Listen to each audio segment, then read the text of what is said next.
นานเกินรอเนาะกินแล้วแกะพี่สาวรีคอเพลงสาวรีต้นเป่าเจ้าคิดว่าตอบได้ก็ตึงได้เจ้าได้แต่เลยเนาะจริงอ่ะถ้า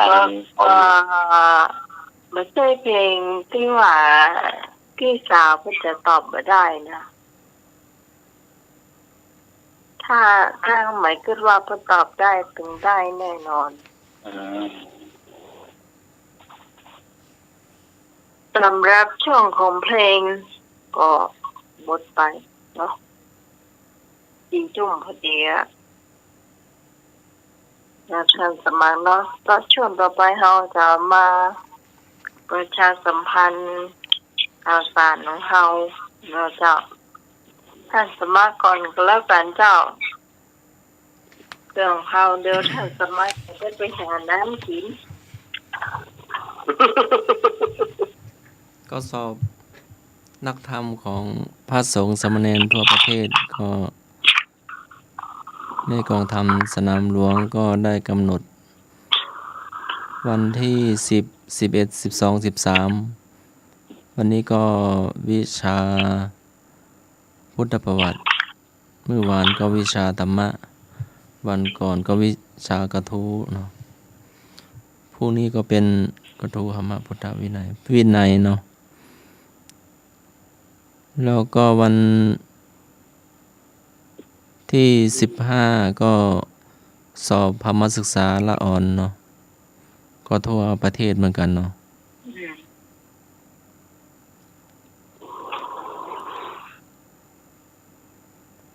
อีก15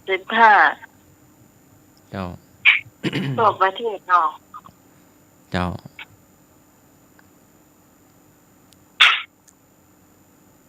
เท่าที่จำได้ศึกษาชั้น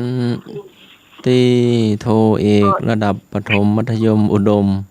มาแบ่งชั้นเพิ่มเนาะตามมติพระสงฆ์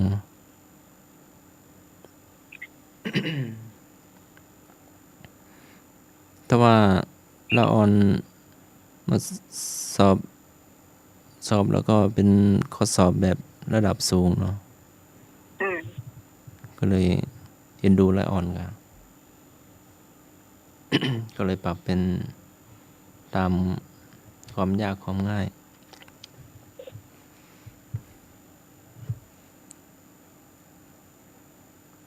เท่านี้เนาะเท่าที่จำได้วันนี้ก็เริ่มมันนักแล้วนี่วันผูกของล่าเนนก็ผูกวันสุดท้ายเนาะเว้นไปแห่งวันวันที่15ก็จะเป็น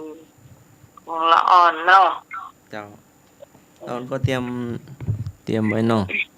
วันก่อนก็ไปติวที่โรงเรียนบ้านเชิงดอยเนาะท่านผอ.ก็นิมนต์คุณครูก๊อฟเนาะก็มีอาจารย์อุทัยครูสอนศีลธรรมช่วยกันสอนเนาะก็ที่โรงเรียนปุงน้อยครูก๊อฟไหนครูก๊อฟโรงเรียนบ้านเชิงดอยเนาะหรือว่าหลวงพี่ก๊อฟกันชื่อเหมือนกันเนาะชื่อเหมือนกันก็ทุกโรงเรียนเนาะครูบาอาจารย์พระอาจารย์ก็ไปช่วยกันติวเนาะไม่หวานคารวะคุณครูอาจารย์คนชอบเรียนซึกไปแล้วก็มาที่ปาติวใช่เนาะวันนี้ก็เจ้าคนละคนก็ช่วยกันเนาะครูบาอาจารย์คารวะแล้วก็บรรพชิตแล้วก็วันนี้ก็ได้เสียศพตาเปงเนาะศรัทธาวัดฝายหินเนาะก็ได้สูญเสียเจ้าแต่ก็ไปเสียท่านวันนี้แล้วเนาะก็ทำบุญอุทิศให้ท่านได้2 คืนเนาะ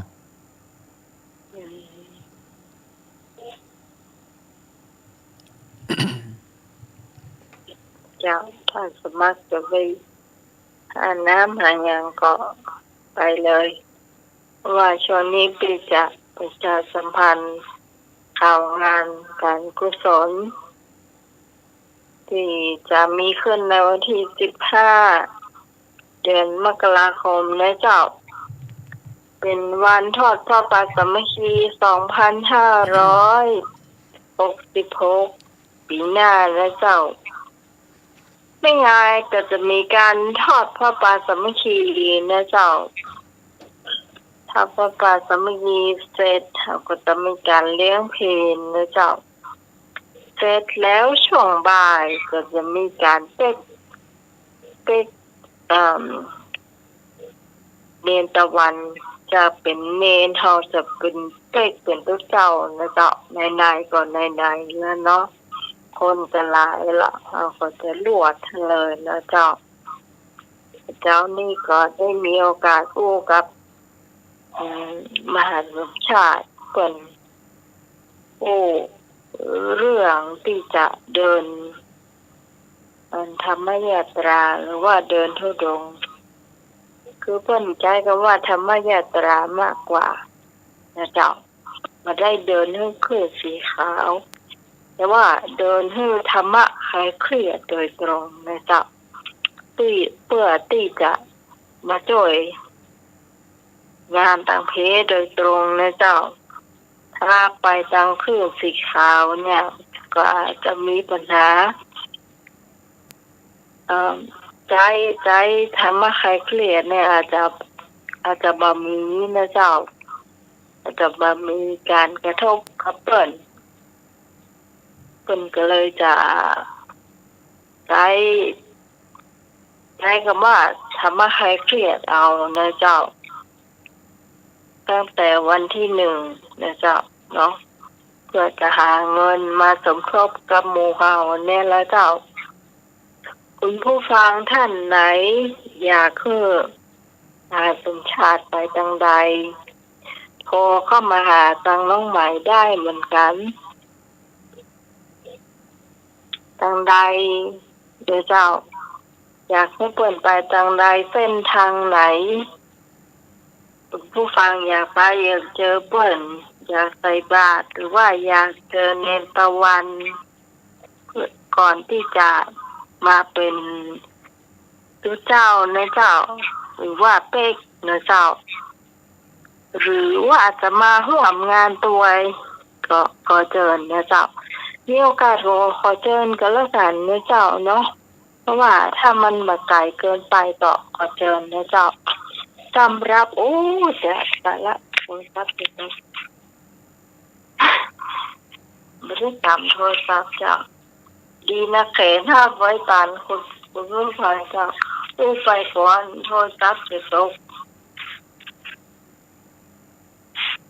อันสำหรับคุณผู้ฟังที่มีรายชื่อดังต่อไปนี้ส่วนโอนเข้ามาแล้วเรียบร้อยเจ้าคุณผู้ฟังมีรายชื่อดังต่อไปนี้นะเจ้าเขาจะอาหารครับผมมาแล้วครับมาแล้วครับเดี๋ยวดูกันนะครับผมเจ้ามีคุณ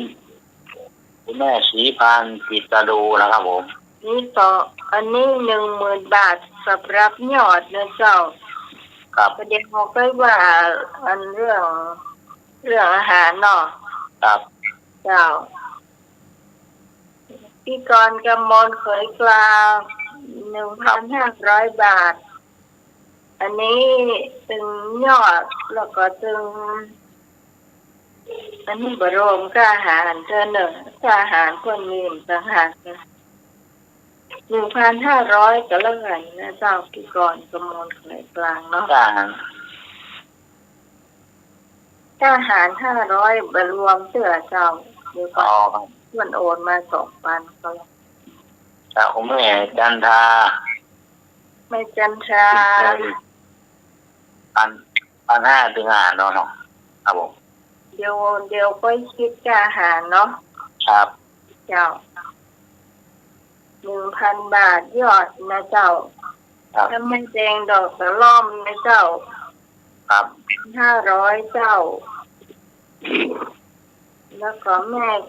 กาญจนาโพธิยะหนอ 1,000 บาทเอาหนอ ครับ มีไข่แถม สุกแก้วคำม้วน500 บาทครับผม เจ้านี่เรียบร้อยนะเจ้า เยลีเยลี500 บาทครับผมปลาบงนะครับ เรียบร้อยนะเจ้า ครับ ต่อไป เยลี500 บาทนะครับผม อันนี้เป็นกาหารนะเจ้า ก่อสร้างครับผมครับสมัย1,500ครับผม อันนี้ 1,500เป็นกาที่น้องหมายจะวางมาตามเปิ้นนะเจ้าพี่หนุ่ยก็เก็บไว้กันแล้วกัน เพื่อจะเปิ้นน้องหมูหัวเปิ้นจะเอามาจำเท่าไรเนาะ ครับ อืม แม่สมแม่คาครับผม200 บาทนะครับผม เอาอันนี้โอนมาแล้วเจ้า ครับ พี่น้อยยุพินหอมมาลาเจ้า ต่อเวลา1,500 บาทนะครับ บาทเนี่ยเจ้า อันนี้จึงกล้าหารเนาะ ครับ เจ้า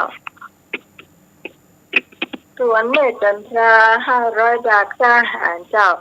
แล้วก็ที่กรกำมลเผยกลางนะเจ้า500 บาทเหมือนกัน เจ้ากาอาหารแล้วไผ่แหมเนี่ยจันนิพนธ์อันนี้ 2,000 นะเจ้า ครับผม ไผ่แหมเนี่ย แม่น้อยทอง ไม่น้องหิชออันนี้ก็ยังมาได้พอมาเตือนเนาะแต่ว่าก็จะแวะไปหาน้องหมายสักวันหนึ่งเนาะ ครับผม คงจะเป็นเดือนหน้าเนาะเจ้า ครับ ก็จะเอาสตางค์เงินสดมาให้เจ้าวันนี้เพิ่นขี่รถกายแถวหน้าบ้านนะเจ้า เอา เพิ่นไปกาตัวคอยอ่ะ เอา เจ้า เล่นกันอยู่เนาะ เจ้าขี่รถกายเนี่ย ครับ เพิ่นบอกว่าเพิ่นกายแถวเนี่ย ครับ เจ้า ถ้าปลาเนี่ยก็เหมือนสามัคคีกันแล้วเนาะเป็นคิดเรื่องใจกันช่วยกันเนาะเป็นพี่น้องนั่นแหละเพียนหลายจัดปะกันครับ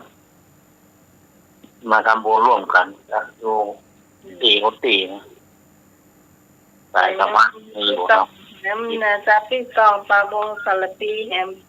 พี่พรปลาเศร้าแหมนะเจ้า ครับ แม่พุงปลาซาแหมนะเจ้า ครับผม วงปลาซางออกปลาเศร้าอากระปูน เจ้าอันนี้ไม่ใช่ว่าเพิ่นจะมาบ่ได้นะขนาดป้อยหลวงเพิ่นยังละไปนะครับ ป้อยหลวงเพิ่นอยากไปวันที่14ครับ แล้วก็จะ ตอนมากุปีหรอ จะมาตลอด ต้องเต้ามากุปี เจ้า ที่ทีมผมมากุปี แล้วก็ไอ้พงถ้ามาได้ก็มานะเจ้าไอ้พงเจ้ามากับพี่พงก็ได้เนาะ โครงการมาน่าก็แย่ไม่เอาพวกนะครับ เจ้า จะเข้าอะไรกัน แม่นเจ้าก็เจ้าท่านสมชาติท่านก็อู้ฟังว่า เอา ทางลำปางก็จะมีโรงทานมานะเจ้า ครับ ตอนนี้เพิ่นบอกว่าจะโทรเข้ามาพวกกับประเทศโทรสักกับเพิ่นให้ลืมตัว งานเนาะ ให้ลืมตัวแดงถ้าเราได้ส่งสัญญาณเป็นสกรรมเพิ่นบอกว่าส่งสัญญาณเด้อกรรมเด้อเนาะลืมไม่เหรอ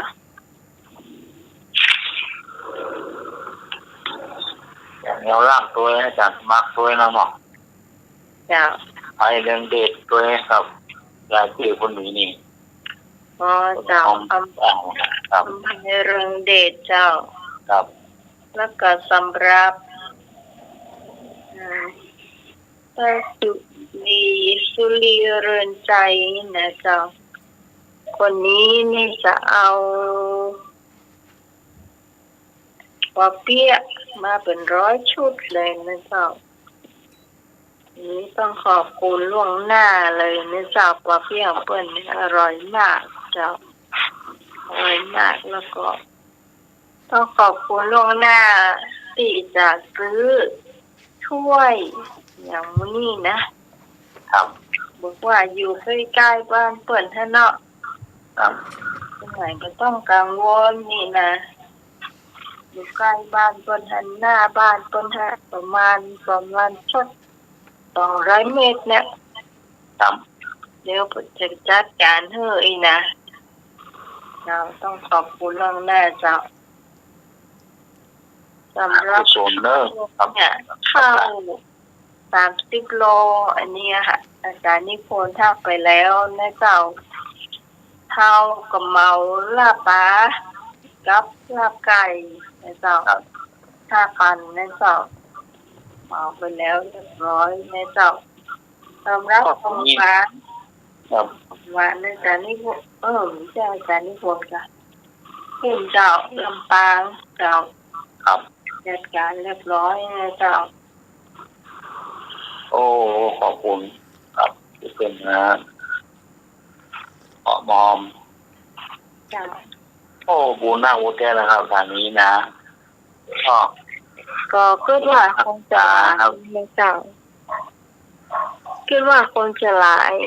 วันปีนี้นะจะหลายกว่าปีแล้วเนาะ ครับ สำหรับคนที่จะไปนะเจ้าฟังต้นพึ่งก็รถมีหลายกันอยู่เนอะต้นพึ่งรถของน้องสาวนะเจ้าดอนตันนี่ก็มีรถของน้องสาวสำหรับพี่น้อยนะเจ้าพี่น้อยยุพินหอมมาลาถ้าจะไปก็น้องใหม่นี่ก็ต้องไปกับรถของอาจารย์นะเจ้าถ้าสมัครมาเจ้าเนาะมาเจ้าก็ต้องไปเจ้าเจ้าว่าน้องสาวคนนี้จะไปขวายหน่อยเอานี่ไปขวายแต่ว่าเฮานี่ต้องไปเจ้า6 โมงคงไปละ ก็ต้องขอบคุณท่านประธานเพื่อนเรานี่นะผือนี่นะอ๋อแล้วก็แม่นผือนี่ก็แม่นโอ้ เจ้าก็ตายของเพื่อนนี่ก็ขึ้นเฟซบุ๊กไปละเนาะ ครับ ขึ้น โอ้ เฟซบุ๊ก มันผือนี่ เพิ่นเขาว่า คุณลุงมันนะ มีเฟซบุ๊กเนี่ยก็จะมีละมีรายชื่อเป็นเส้นเป็นสายให้ละเจ้าคุณผู้ฟังที่มีเฟซบุ๊กนะเจ้า บุญมากุศลบุญนักบุญหาเนี่ยก็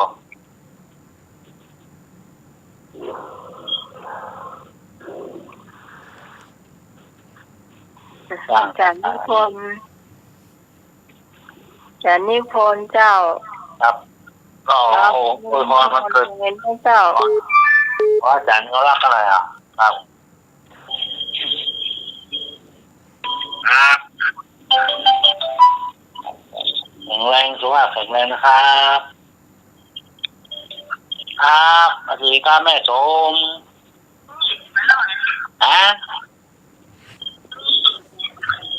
ก็เดี๋ยวอะค่ะ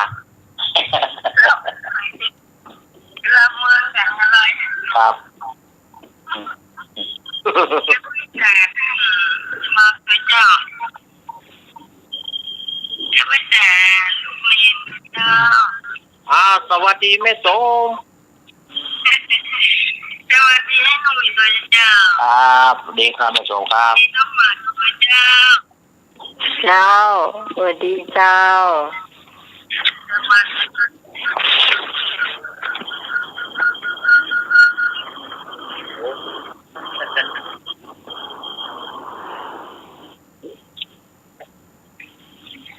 สัญญาณไม่ค่อยดี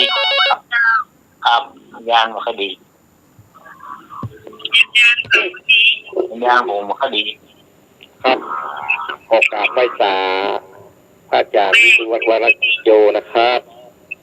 เจ้า แล้วก็กราบนมัสการท่านสมัครด้วยนะครับผม เจริญพ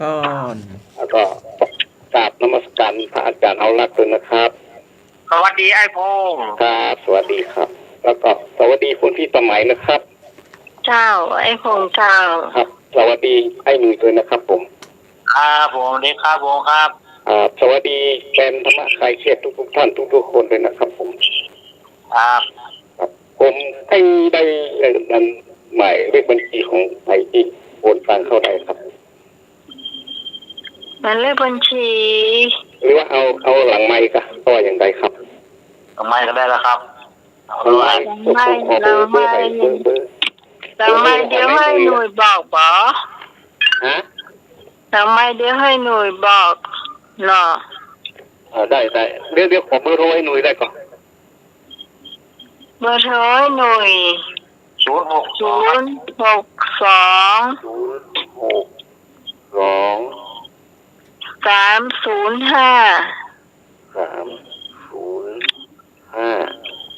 50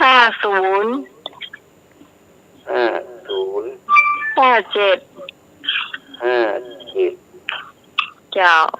ครับผมเราโทรไม่ได้ครับนะ โทรไปแล้วก็เดี๋ยวให้หน่วยบอกเนาะเบอร์นี้นะครับ ผมจะโทรเข้าเบอร์นี้แล้วก็ ได้เจ้าได้ใจ ครับวันพูดว่าหนุ่ยเนาะว่างก่อนครับ ครับผม ว่างเนาะ ครับ ครับโอเคโทรหาครับผมสวัสดีครับ ผมนอนตัวนะวันนี้มันบ่มีคลื่นเพราะมันอยู่วันโป่งครับหลังมาวันนี้นอนสวนลำไย จ้า ครับผมวันนี้จะร่มโตนะวันนี้จะร่ม ผู้เลี้ยงลำไยค่ะ ฮะ มีผู้เลี้ยงลำไยค่ะ ยังไม่ขายแล้วพ่อนำปลายธันวานะครับผมคิดว่าราคาต้องดีนะครับ เอา ธันวานี่ไม่ขายอยู่ครับ วันนี้จะร่วมสนุกตัวเนอะวันนี้นะครับ ครับสวัสดีครับผม จ้า ครับ โอ้ครับ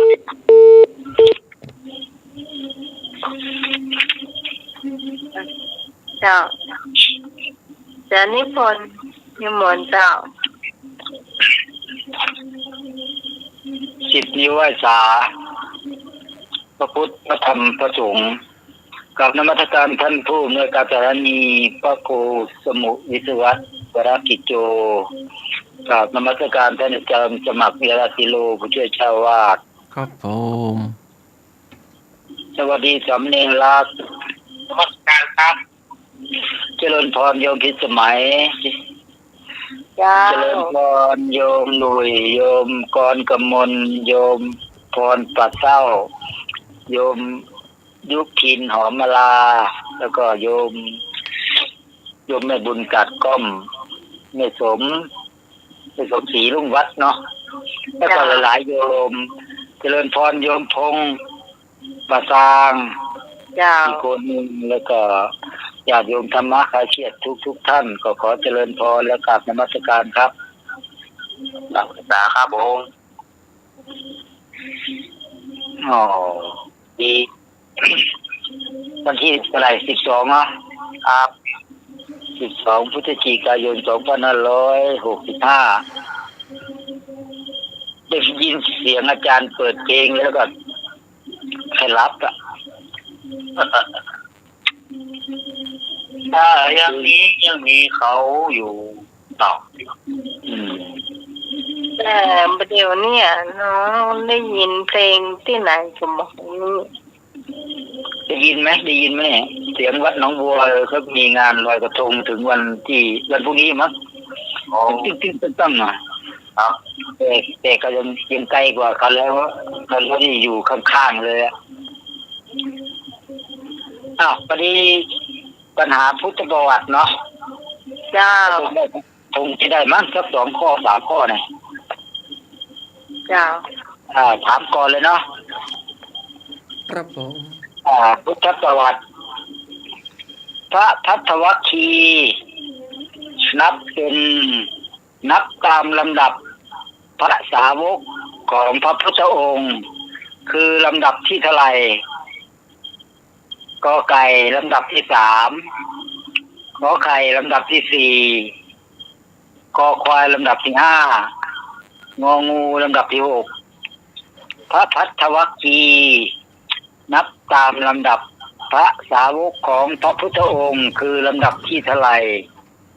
กอไก่ลำดับที่3ขอไข่ลำดับที่4คอควายลำดับที่5งองูลำดับที่6เริ่มตอบกันตามสบาย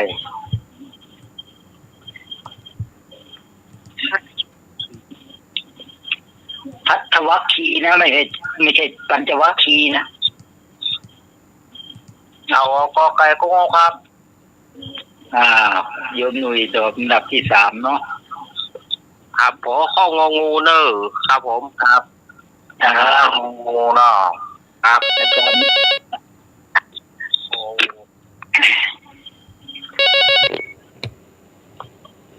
จ้าพี่กรณ์เอาข้าวพอไปจ้ะ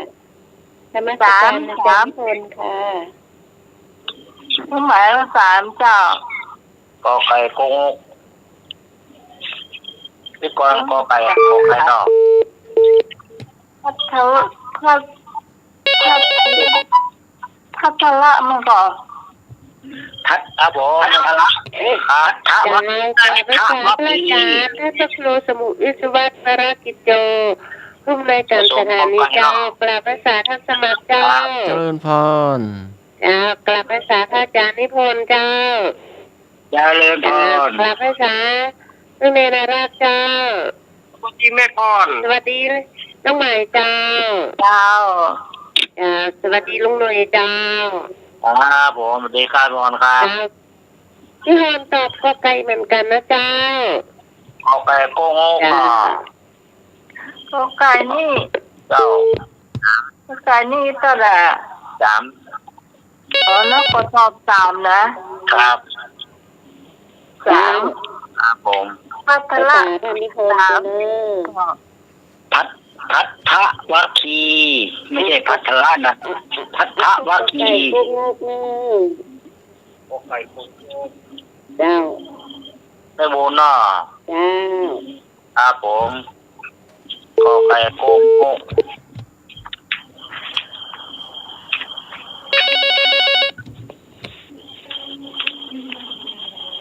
ไม่สมกอไก่โกงเจ้าข้อขอไข่มีให้เอาสักคนอินโดมาให้เอาข้อขอไข่เด้อพี่กรณ์มีละเจ้ากับไหว้สาท่านอาจารย์นิพนธ์นะเจ้าเจริญพรเจ้านมัสการเจ้า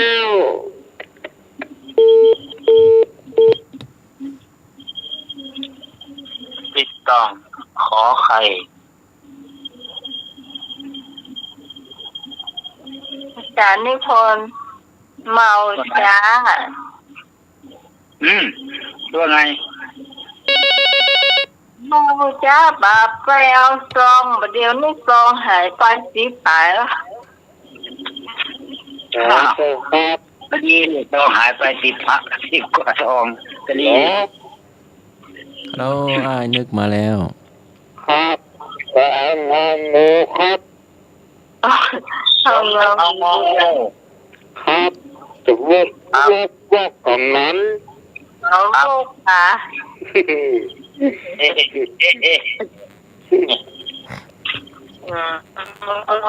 แต่วิธีวกเนาะวกข้างแปลว่าต่อยเนาะ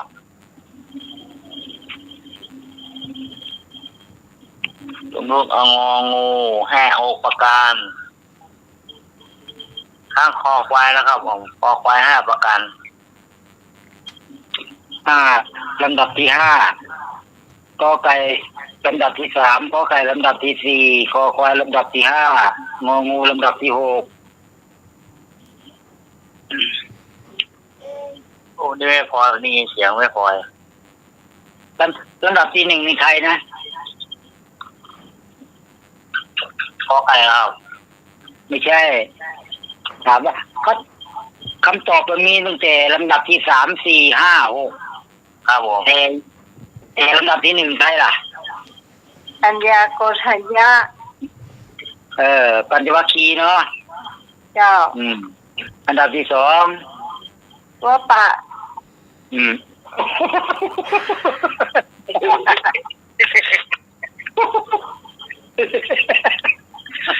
ไปรู้มาจากไหน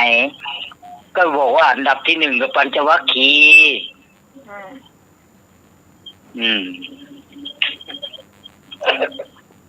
เกิดประกัน ฮะเกิดมาตาดี ครับ โทรประตอนอยู่ลูก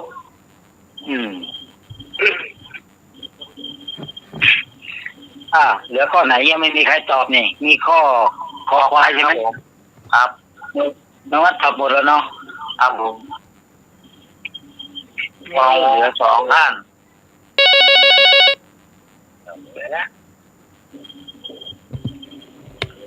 ครับกับนมัสการท่านนิพนธ์ครับผมผม ครั เอา บผมเจริญพ ผมเอา ร ข้อควายแล้วครับ ครับผมมาแล้วควาย ครับผม เฉลยเนาะครบแล้วนี่ ครับผม มีใครจะตอบอีกไหมเอาให้เวลา1 นาทียกหน่วยนับ ครับ นับ1 ถึง 60 3 4 5 6 7 แปด 8 สิบเก้า40 60จบ งั้นก็เฉลยนะครบ60แล้วนี่ อันดับที่หนึ่งก็คือพระปัญจวัคคีย์นะใช่ไหมโยมไหม เจ้า อันดับที่สองพยาศาสตร์เนาะใช่ไหมที่ว่าที่นี่กุ้นวายเนาะที่นี่ทุกเนาะอะไรอย่างนั้นเนาะ ครับพยาศาสตร์กุลบุตร ครับผม อันดับที่สามเพื่อนพยาศาสตร์เนาะ ครับ อันดับที่สามเพื่อนพยาศาสตร์อันนี้เพราะว่าเขาบวชคนละครั้งนี่เลยแหละเขาตามหาพยาศาสตร์ก็เลยมาเจอพยาศาสตร์ก็เลยบวชตาม เป็นอันดับที่สามนะครับผมอันดับสี่ก็คือพระพัทธวัคคีย์อันนี้พระพัทธวัคคีย์นี่เขาพากันไปเที่ยวเนาะทีนี้มันมีอยู่29 คนเนี่ยที่เอาเมียไปด้วยเนาะเอาคู่มีเขามีคู่หมดละแต่อีกคนนึงเหลือคนเดียวมันไม่มีคู่มันก็เลยเอาโสเภณีไปด้วยพอไปแล้วก็ไปเที่ยวกันก็โสเภณีนั้นก็ขโมยเสื้อผ้าขโมยเครื่องประดับหนีไงแล้วพัทธวัคคีย์ทั้ง30ก็วิ่งไล่วิ่งหาไปเจอพระพุทธเจ้าก็เลยเป็นอันดับที่4ส่วนอันดับที่5ก็เป็นชลิน3 พี่น้องโอเคนะคำตอบที่ถูกต้องก็คือขอไข่อันดับที่4โอ้โหพี่กรณ์ครับพี่ต้องขอไก่ดี 2 ข้างครับผม ใช่แปลว่าถูกมีคนถูกบ้างเหรอคือตอบทุกข้อก็ต้องถูกสักข้อนั่นแหละครับนิมนต์ครับอาจารย์ครับจากสมัครครับ มีประชาสัมพันธ์หน่อยเนาะ เอาเลยครับเมื่อกี้ทำไมเป็นประชาสัมพันธ์ให้มันหมดนะครับ เพราะพระอาจารย์พระครูเอามาให้ทีหลังเนาะ การทำบุญฉลองปล่อยหลวงเจดีย์ในวันเสาร์ที่ 14 มกราคม 2566 เวลา 13 นาฬิกาเป็นต้นไป วันอาทิตย์ที่ 15 มกราคม 2566 เวลา 13 นาฬิกาเป็นต้นไป ณ สถานที่วัดศพแฝก ตำบลแม่แฝกใหม่ อำเภอสันทราย จังหวัดเชียงใหม่ เนื่องในงานทำบุญฉลองปล่อยหลวงพระเจดีย์ แฝกไม่แฝกก็สอนตาย ตรงกับวัดสายหินเลยเนาะวัดสายหินวันที่15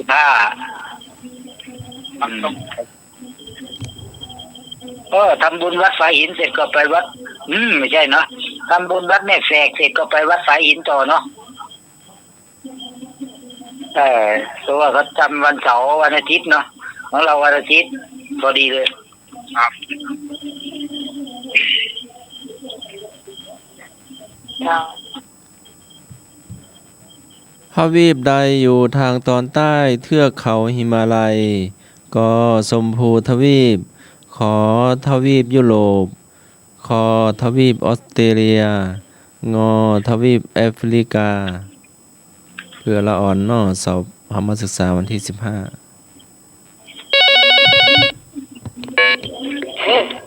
เจ้าเป็นคนตอบกอไก่เจ้าชมพูทวีปเจ้า กอไก่ครับพ่อ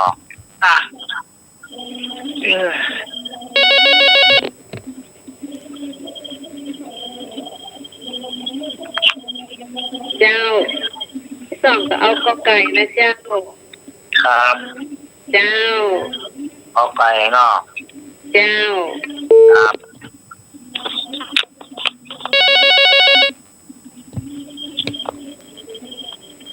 ครับไอ้พงก็เอาพ่อกอไก่นะครับผม ครับผมครับกอไก่เนาะครับนะครับ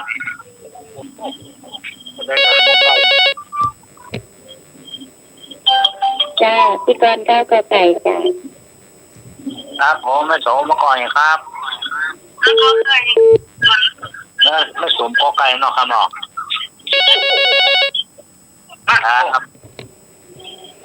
กอไก่พวกงกเอากอไก่พวกงกสุโขนึง บนกอไก่กงก เจ้า โดนกอไก่กงกตัวเปิดนั่นครับจากนั้นก็กอไก่กงกครับ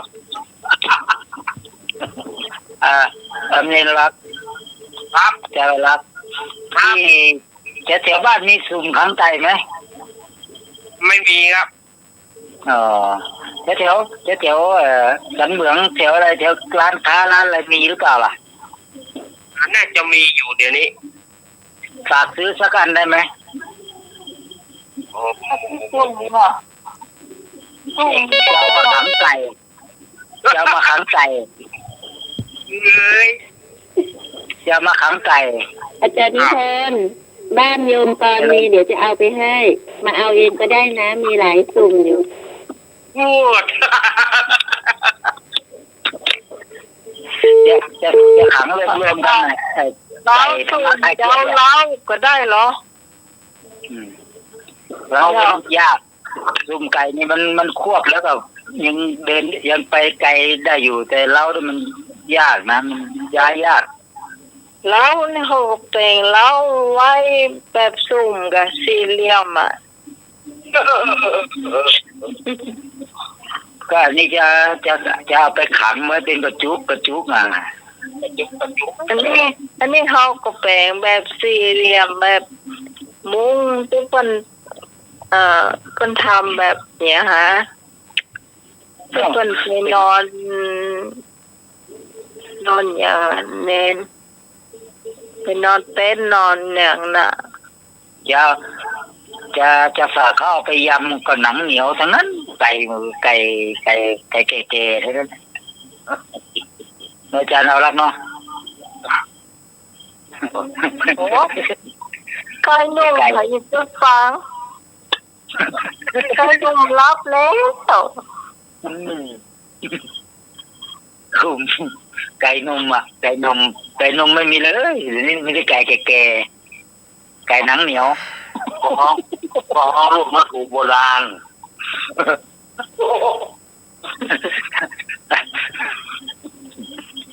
อย่างโยงเลยไก่เปิ้ลแก่แล้วเขาลงว่าถูกโบราณเนี่ยคนท้อเก่าบ่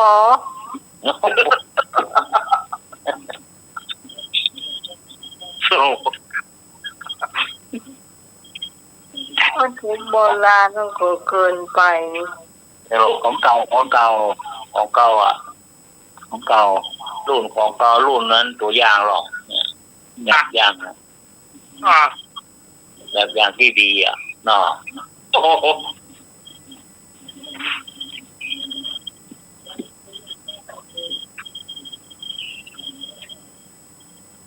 อ้าวคงจะไม่มีใครตอบข้ออื่นแล้วอาจารย์สมัคร ครับผม ทวีปใดอยู่ในทางตอนใต้ เทือกเขาหิมาลัย ชมพูทวีปถูกเป็นปุก มันกำเองนะเอง ครับ การนิมนต์พระอาจารย์นิพนธ์ ถาม ข้อที่ ไม่ได้จะถามว่า ครับผม ชมพูทวีปอยู่ทางทิศไหนของภูเขาหิมาลัยนี่ก็ค่อยชั่วหน่อยเนาะ เหนือออกตกใต้สิแกนค่อยชั่วหน่อยนี่ก็ถามเรื่องนั้นใครก็ตอบชมพูทวีปเท่านั้นแหละเพราะว่ามันเป็นพุทธประวัติอาจารย์สมากมันไม่ใช่ศาสนาคริดที่ว่าเป็นผมก็ตอบชมพูทวีปแหละ ข้อสอง เป็นระดับอันนี้ครับ ระดับอนุบาลระดับประถมนะครับ อันทุกบานข่อยสิหูประโทมเนาะจ้ะ อ่า ประโทม อ้าว โอ้ ข้อสองเลยข้อสองนี่กว่าน้อยอย่าไปไม่ต้องไปเถียงกันหรอกยังไงก็ถูกหมดทุกคนแหละ ข้อ 3แล้วค่ะ ต่อไปนี่ข้อสามเนาะ ครับ ในสมัยที่พระพุทธองค์ยังประชนชีพอยู่นั้นน่ะ พระพุทธองค์แสดงธรรมโปรดพระเจ้าพิมพิสาร และบรรดาชาวเมืองข้าราชบริพารเมื่อพระพุทธองค์แสดงธรรมเสร็จ มีการบรรลุโสดาบัน11 ณ ขุด และประพฤติตนเป็นอุบาสกอุบาสิกาอีก1 ณ หุด อยากทราบว่า1 ณ หุด เท่ากับเท่าไหร่ก็ไก่ 1,000 ขอไข่ 10,000 คอควาย 100,000 งองู 1,000,000 พระพุทธองค์แสดงธรรมโปรดพระเจ้าพิมพิสารและบรรดาชาวเมืองข้าราชบริพารทำให้บรรลุโสดาบัน11 ณ หุด และประพฤติตนเป็นอุบาสกอุบาสิกา1 ณ หุด อยากทราบว่า1 ณ หุด เท่ากับเท่าไหร่กอไก่พันขอไข่10,000คอควายแสนงองูล้าน เดาวิธีเดาที่1,000ก็บ่ เนาะตัวคนออกไปพันเดียวพอ พี่คำตอบต่อไปเจ้า100,000 พอเรา100,000 คอควายนะคอควายเนาะคอควาย พันหมื่นแสนล้าน พี่กรณ์จ้ะพี่กรณ์เอา10,000จ้ะขอไข่จ้ะ ขอไข่ เดาเอาจ้ะเพราะว่าไม่รู้ เดาวิธีเดา เพราะว่าบ่ฮู้เจ้า โอ้บังการว่าบังการนั่นเนอะ อ้าวหอยเลือกมาเลย ครับผม เจ้า ครับผม10,000เนาะครับ500เนาะ พี่สองเอา100,000 ครับ ควาย 100,000 เจ้า 100,000กับพี่พร เจ้า เอามาเลยไอ้นึงมาบุกเลยโอ้โหมันบูยังมีใครเอาเสื้อง องู1 ล้านนะดอก ครับ เอาให้ผมเอาข้อไก่ครับผม ครับผม รอไปเห็นหรอ ครับผม ออกไป1,000เนาะ แต่ว่าตอนที่พระพุทธองค์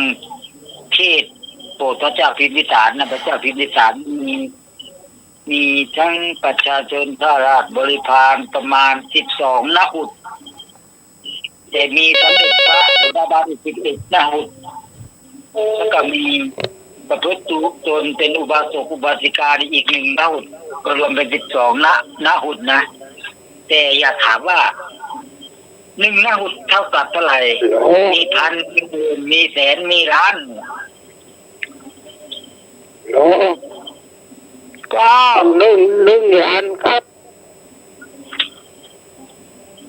1 ล้านเงินเลย เขา1 ล้านหรอ มันเหลือ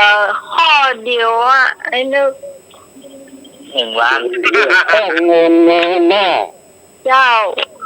ครับผมเอาเงินเลย 1 ล้านหรอ โอ้ยใจทีดำหมดอ่ะเดี๋ยวนะใครมาตึ้งหูทุกคนอ่ะ ครับครับ วันต้นไม้ไว้ก่อนเนอะ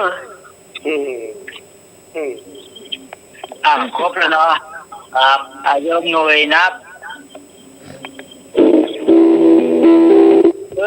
2 3แก้ว7 8 9 10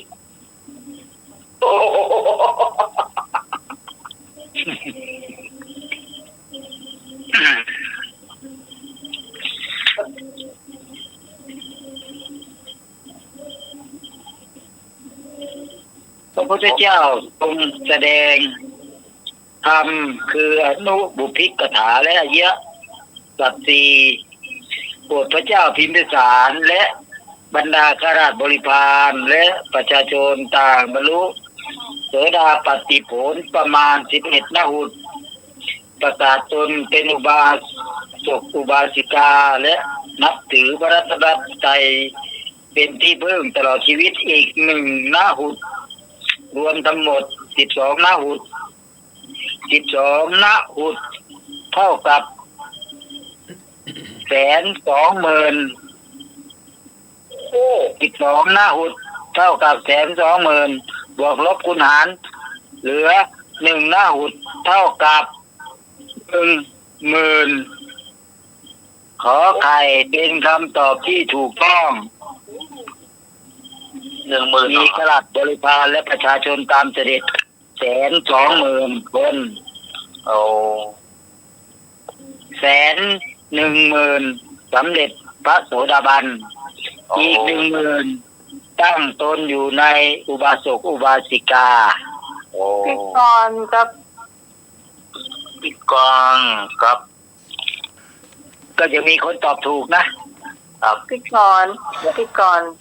พี่กรณ์ก็ผ่านหุ้นสักคน โยมกรกมลคนหนึ่งแหละแล้วก็ใครอีกคนหนึ่งเนาะโยมพงษ์หรือเปล่าไม่รู้นะ พี่โพครับไปครับผมครับไม่สมคนหนึ่งแหละ ครับ อ๋อไม่สม ไม่สมโดนหลอกโอ้เกือบลืมแล้วมาดูด่าเราเนาะ โอเค ข้อสุดท้ายแล้วเนาะร่วมไหม ครับผม เปิดสุด อาจาร ท้า ย์ ย สมัครจะถามหรือจะให้ผมถามล่ะ ครับผมผมว่า ละ อาจารย์สมัครถามใช่ไหม ครับผม เอาเลยนิมนต์ครับครอบครัว การพระพุทธเจ้าอุบัติขึ้นในโลกการเฉพาะในการที่มนุษย์มีระหว่างอายุ100 ปีหน่วย10ร้อยพันหมื่นแสนถึง100,000 ปีข้อขอไข่100 ปีถึงหน่วย10ร้อยพันหมื่น10,000 ปีตอบมาได้เลยข้อกอข้อขอ อะไรก็เหมือน น้ำใหม่ใหญ่ไปดิ อะไรก็ คำถามพอฟังหุ่นหรอก การที่พระพุทธเจ้าอุบัติขึ้นในโลกเฉพาะในการที่มนุษย์มีระหว่างอายุกี่ปีกอไก่100 ปีถึง100,000 ปีขอไข่ 100 ปีถึงหน่วย10ร้อยพันหมื่น10,000 ปี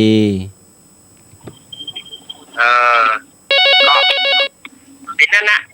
อันนี้หมายความว่า จ้าพี่พรตอบขอไข่เจ้า ขอใคร หมายความว่าพระพุทธเจ้าของเรานี่เหรอ พระพุทธเจ้าว่างถ้าอุป จ้าพี่พรก็ตอบขอไข่จ้าตามน้ำพรจ้า ใครครับ ยังไม่ได้อุบัติขึ้นว่าอุบัติขึ้น อุบัติขึ้นแล้ว แล้วเปิ้นไว้ศาสนาเท่าใดอะกะได้อย่างมาแนวนี้นะเอาพอไข่นะดู ครับ 100,000 ขอใคร ครับ ขอใครโกงกเอาครับก็ได้นะ ครับข้อกอไก่ครับผม ครับผมโอ้ขอใครเนาะ ครับผม ครับ ว่าพระพุทธเจ้าองค์อื่นเนี่ยอายุเปิ่นเมินเนาะ โชว์ว่าข้อไหนครับขอใครเนาะ เจ้า ฮะ พี่ต้องขอไข่เด้อ ต้องขอไข่เนาะ เจ้าพี่ต้องขอไข่ ขอใครเนาะ เจ้า ไม่สูงขอใครมันโต้งบอก คือพี่ยังตีคำถามมาถูกได้ซ้ำ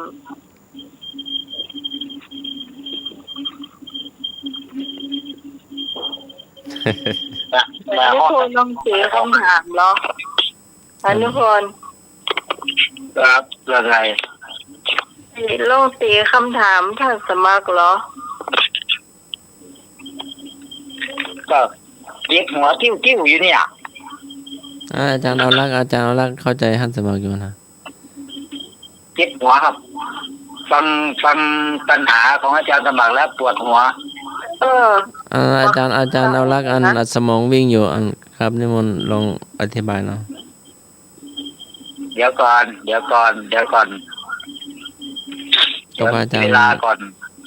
ตอนนี้เวลามันมีน้อยเมื่อเช้าไปถึงแค่บิ๊กซีก็จะไปถึงอยู่แล้วพอดีเขารีบกลับมาทำงานเขาดังนั้นเราไปถึงถล่มวัดฝ่ายหินแล้วเมื่อเช้าเนี่ย อาจารย์สมัครลองทวนคำถามสักหน่อยเหรอ การคือเวลาเนาะการพระพุทธเจ้าอุบัติขึ้นในโลก เฉพาะในการที่มนุษย์มีอายุระหว่างกอไก่กงก100 ปีถึง100,000 ปีขอไข่ในเล้า100 ปีถึง10,000 ปี อ๋อญาติโยมที่ฟังนี่นะ มันมีถึง พระทีปังกรนี่นะ สมัยพระทีปังก จ้าร นี่ พี่พรย้ายมาเป็นกอไก่เด้อเจ้า ครับขอใครเนาะ เยอะ ส แล้ว งสัยโยมพรปานเต้านี่คิดถึงสมัยพระพุทธเจ้า แต่ละองค์นี่ละมันจะมีตั้งแต่เดาไปก่อนเดี๋ยวจะบอกก็แล้วกันเดาไปก่อน แต่มันมีประวัติมาอยู่นะ ตั้งแต่พระอุ ใช่ กะ ตั้งแต่พระสมเด็จพระทีปังกรพระกัสสปะอะไรเนี่ยพระพุทธเจ้ากัสสปะ อุกะ พระอุกะสะโทนะจะมีเขาจะมีบอกมาเข้าใจละแต่อาจารย์สมัครแกถามเด็กรวบรัด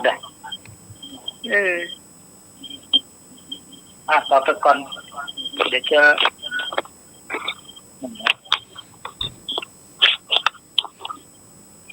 แต่ก่อนมาเนี่ยก็อายุยืนอยู่ มี100 ปีถึง100,000 ปี100 ปีถึง10,000 ปีใช่ไหมมันมี2 ข้อเนาะ ครับผม ที่หลังบอก100 ปีถึง10,000 ปี100 ปีถึง 20,000 100 ปีถึง 30,000 100 ปีถึงแสนอะไรก็ว่าไปนี่มันมี2 ข้อญาติโยมก็ลองตอบไปแล้วก็แล้วกัน เอา100 ปีถึง100,000 ปี เขาเดี๋ยว3 เดือนละที่15 มกราเนี่ย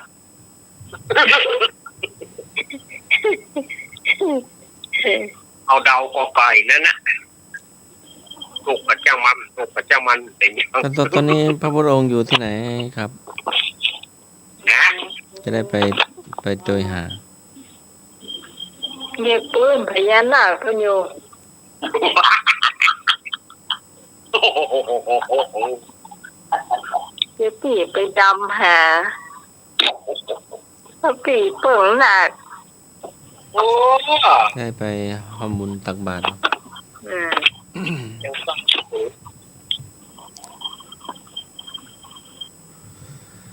การพุทธเจ้าอุบัติในโลกเฉพาะในการที่มนุษย์มีอายุระหว่าง100 ปีถึง100,000 ปี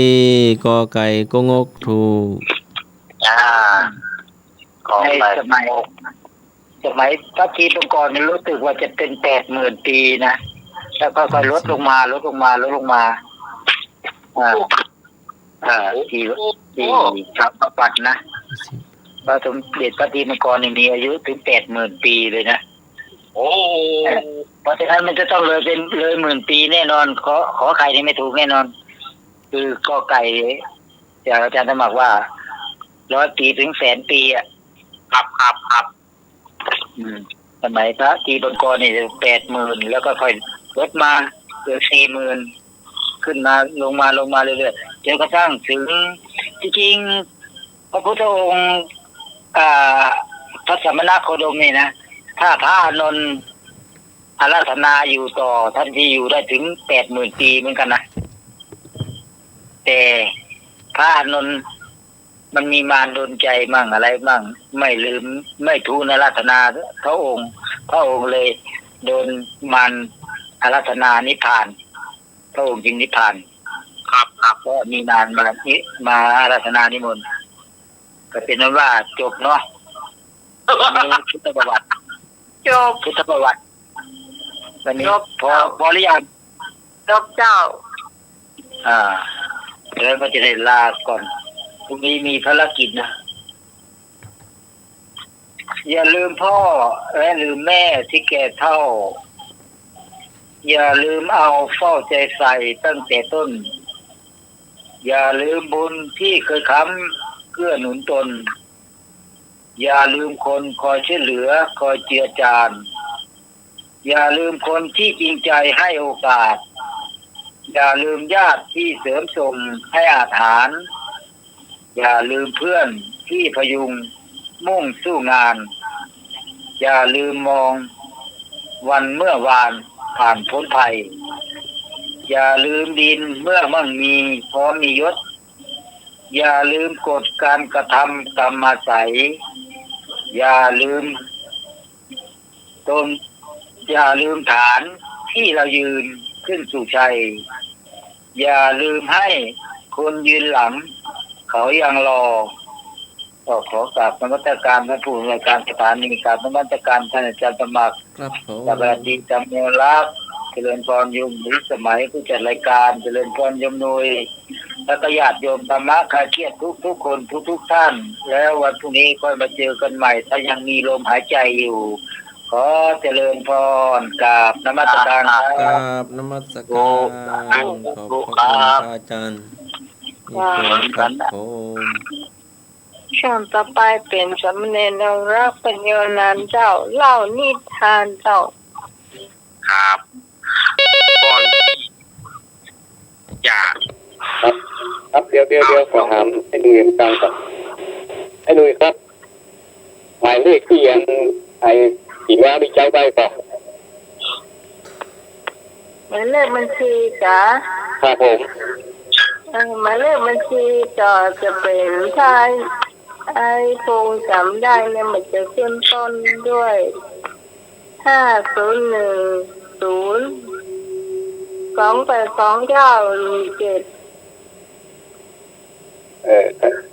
เอาใจละใจแล้วก็ได้เนาะ ถ้าเป็นอันนี้ใช้ได้เจ้า ครับที่คุณซื้อมาแล้วกับที่โอนไปถึงแล้วนะ เจ้า เรียนเมมโบนได้ตัวนี้นะครับบอกเพื่อน1 กรัมแล้วครับ062 06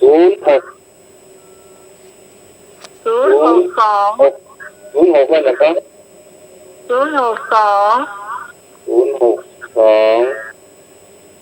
5057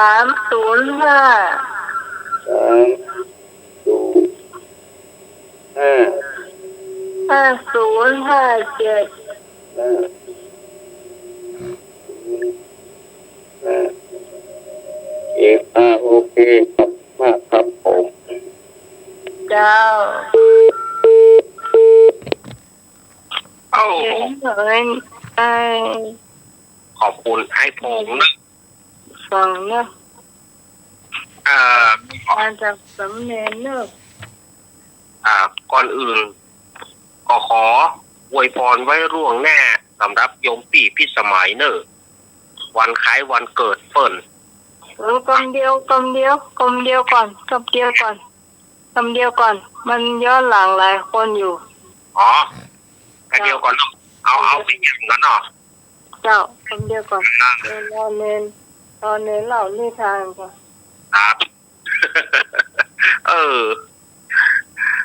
ก็ช่วงวันช่วงที่ต้นเดือนช่วงปลายเดือนถึงต้นเดือนศรัทธาญาติโยมอาตมาภาพก็ได้จัดประเต็มเม็ดประเต็มหน่วยเนาะตั้งแต่เดือนตุลามาพอขึ้นเดือนตุลามาอาตมาก็จัดรายการประเต็มเม็ดประเต็มหน่วยอาตมาภาพต้องขอสุมาอภัยญาติโยมเพราะว่างานกฐินงานกฐินแล้วก็ต้องมาจัดงานตั้งเทศมหาชาติโดยอย่างโดยมันเข้านี่มดก็เลยเหนื่อยจัดรายการก็บ่ค่อยเต็มเม็ดเต็มหน่วยอาตมาก็ตั้งแต่นี้ไปอาตมาก็จะพยายามจัดให้มันเต็มเม็ดเต็มหน่วยเพื่อมันเต็มกับเวลาที่เปิดฮื้อเนาะถ้าจะได้ก็อาตมาก็ปิกมาแต่วันพรุ่งนี้ก็อาตมาลาประมาณ1 ชั่วโมงเพราะอาตมาจะไปสวดอภิธรรมงานศพงานขาวดำที่พื้นที่ในบ้านอาตมาจะเข้าต่อไปก็หลัง4 ทุ่มหลัง4 ทุ่มอาตมาจะเข้ามาร่วมรายการกับทีมงานธรรมะคลายเครียดของเราเนาะวันนี้อาตมาภาพจะได้นำเอานิทานเป็นนิทานพื้นบ้านเป็นนิทานพื้นบ้านในเรื่องอุ่ง3 ใบคำว่าอุ่งตัวเนี้ยศรัทธาญาติโยมอุ่งนี่มันเป็นกำเมืองถ้าแปลเป็นบาเดียวก็ว่าหายดองที่เขาดองหอมก็ดีดองอย่างก็ดีเนี่ยนะสมัยก่อนพวกเอายัดอุ่งถ้าองค์นั้นมันเป็นหม้อมันเป็นโอ่งมังกรบ้านเฮาเขาว่าบางบ้านเฮาเขาว่าหม้อแดงสมัยก่อนๆนะอันนี้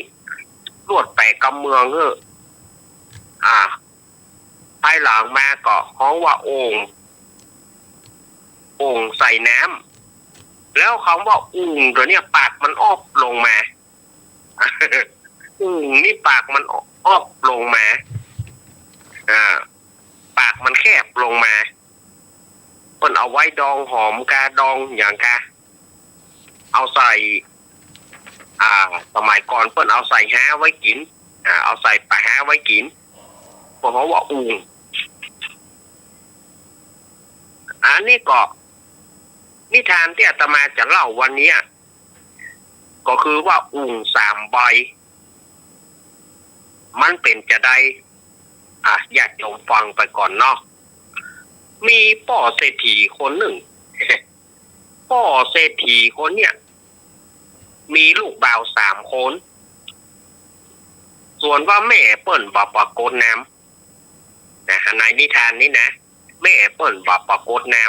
ำแต่ว่าพ่อเปิ้นเนี่ยพ่อเศรษฐีนี่มีลูกชาย3 คนก็พ่อเศรษฐีก็ฮักเลี้ยงดูผู้คนจนใหญ่หน้ากาบานมาจนมีครอบครัวอีเต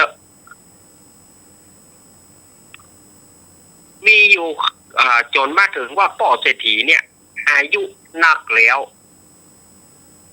แก่แล้วก็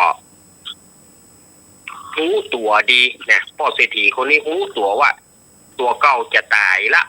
เพราะว่าอายุนักแล้วก็เลยฮ้องลูกถึง3มาหา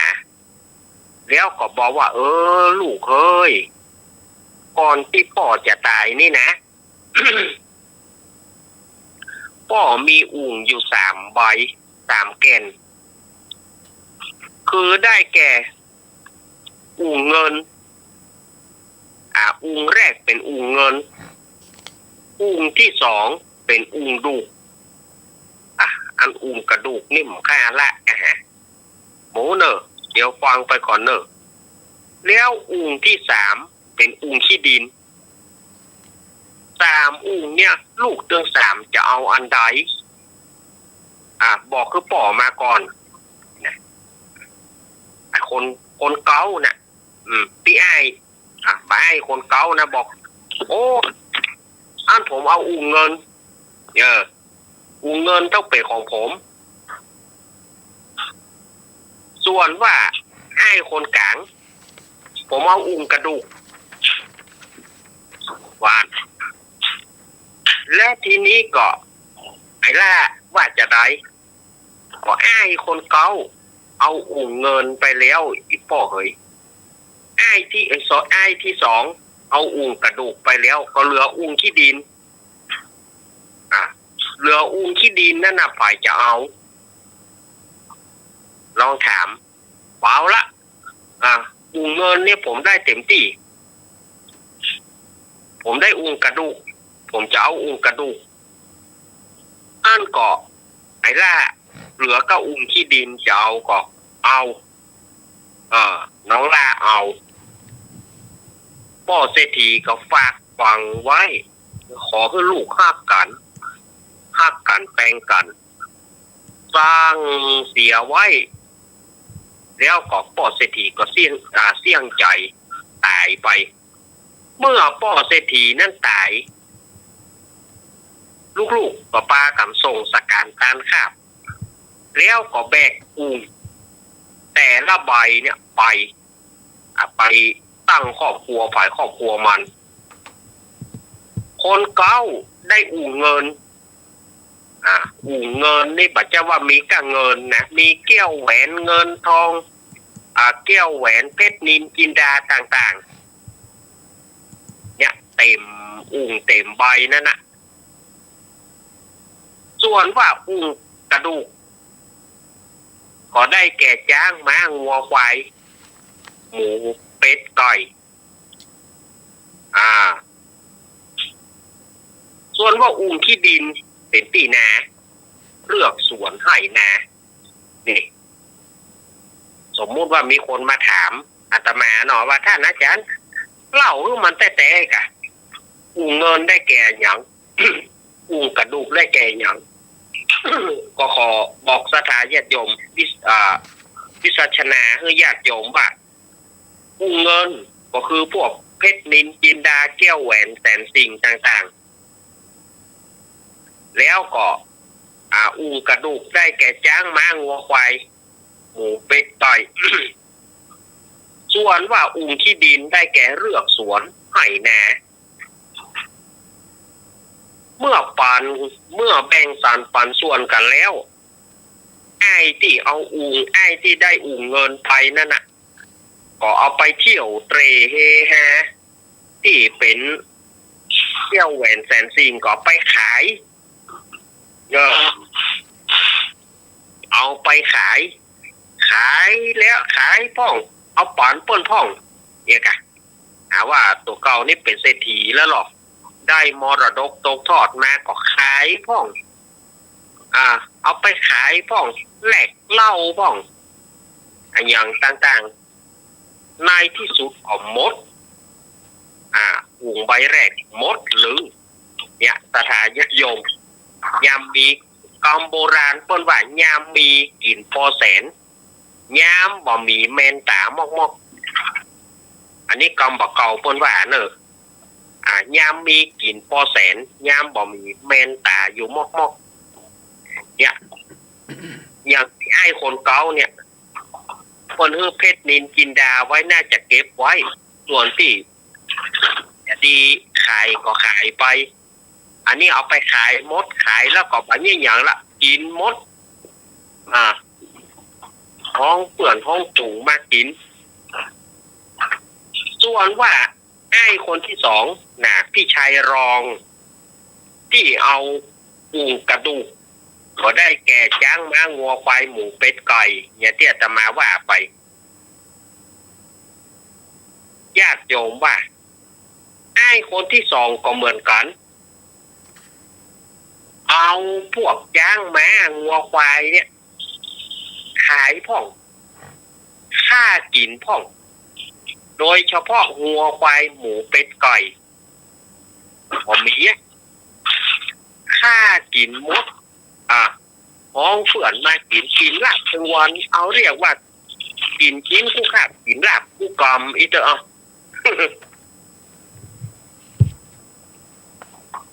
เผลอหลับเดี๋ยวแม่ผมเผลอหลับเดี๋ยวจ้างผมจ้างมันจะหลับได้วะฮะให้หูเหมือนกันแต่ในนิทานเขาวันหลับจ้างวะเอาแบบกินได้แค่ฮะเขาให้กินมาได้แค่ฮะหมูน่ะอันนี้ฟังคนว่าเนาะในที่สุดถึง2 ใบก็คือเงินแล้วก็กระดูกหมดหรือว่ามีอย่างเหลือส่วนน้องล่าน่ะได้ที่ดินก็ได้แก่เลือกสวนไหลนาน้องล่าก็ปลูกปะฟักปะแฟงแต่งเต้าปลูกบักทั่วบักเขือปลูกพักปลูกไม้โอดโทนเอากินน้ำพริกผักนึ่งกินน้ำพริกผักลวกตึงวันทีนี้ปอกว่าน้องล่าเนี่ยได้ขี้ดินหรือว่าได้เลือกสวนให้นาก็ทำขยันขันแข็งปลูกเข้าพ่องปลูกอย่างพ่องอย่างที่อาตมาว่าปฏิกิในที่สุดพืชผลก็งอกงามไพบูลย์น้องล่าก็เก็บไปขายทีนี้ไอ้ถึง2ก็มาปะกันเลยไอ้อย่างผอมโซเนี่ยก็ได้กินข้าวยิ่งอย่างแล้วก่อนของไอ้มีไหนหมดที่พ่อเฮ้อไว้บ่มีให้เอาไปแลกเหล้าแลกอย่างกินแล้วจะไปไหนมาขอกินข้าวกับคิงนั่นนะมาขอกินข้าวอย่างกับเฮาก็บ่เหลืออย่างแล้วรู้นี่เสือป้าจะเฮ่บ่เฮาก็บ่เหลืออย่างแล้วรู้ไอ้บ่มีอย่างสักอย่างแล้วเอากระดูกนี่นะจ้างมางัวควายหมูเฮ็ดเป็ดไก่นี่นะแม่นบ่มีหมดเลยอย่างของเฮาหลงละเริงค่ากินขายกินหมดเลยมีอย่างสักอย่างมาขอกินข้าวอย่างกับเฮาเอาล่ะผู้เป็นไอ้เก้าจะด่าน้องรองก็ด่ามาได้ด่าก็เข้าตัวสถาญาติตรงด่าก็เข้าตัวปรึกษาหารือกันเข้าไงก็บ่ได้กินว่าอย่างใดต่างคนต่างบ่มีอย่างเท่ากันเอาไปหายล่าไปไปหาล่าไปขอกินข้าวกับล่าสักค่ะ วานในขณะนั้นน่ะไอ้น้องล่าเนี่ยก็กำลังรดน้ำพรวนดินปลูกพืชพักไอ้สองคนก็ไปหันเข้าใส่บะแตงบะเต้ากาบะปักบะแปงอย่างต่างๆออกหน่วยงอกงามเรื่องใดก็เลยเข้าไปหาน้องล่าไอ้ไม่เอียวนี่หรอน้องล่านี่ก็ไปหันเข้าใส่เมื่อไปหันเข้าใส่กับอย่างไอ้เขาอย่างได้เนี่ยประเด็นนี้พร้อมกระด้องกระเด้งอย่างไรไอ้อย่างซ่านยงเนี่ยไอ้เขานี่นะขอกินข้าวกับสครับเตอร์ว่ะนี่อย่างแล้วไอ้เขาได้เข้าของได้เงินทองได้เป็นจ้างม้างัวควายถึง2 คนเนี่ยเอาไปไว้ไหนหมดก็มีเหลือแล้วนี่อย่างก็ไอ้เขาเอาไปขายแหลกเหล้ากะไอ้อย่างกะบ่มีแล้วส่วนเป็นหมูเฮ็ดเป็ดไก่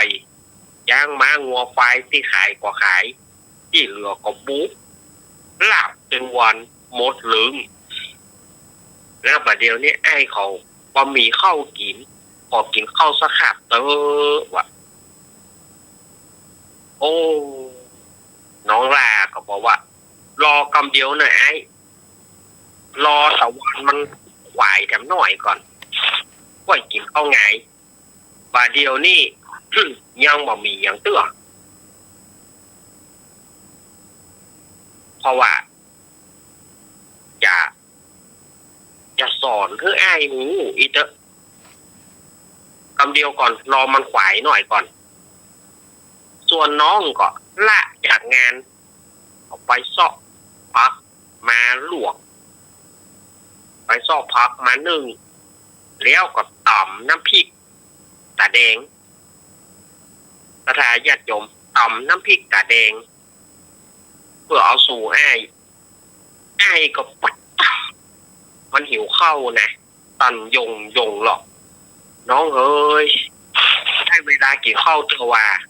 ยังก่อนถึงเวลาเตื้อจนเวลานั้นจะประมาณ9 โมงประมาณ9 โมงหรือ10 โมงเนี่ยน้องก็ห้องไอ้ถึง2มากินข้าวไอ้มาพอมีกั้นน้ำพริกกับผักน้องมีตะเอียกะ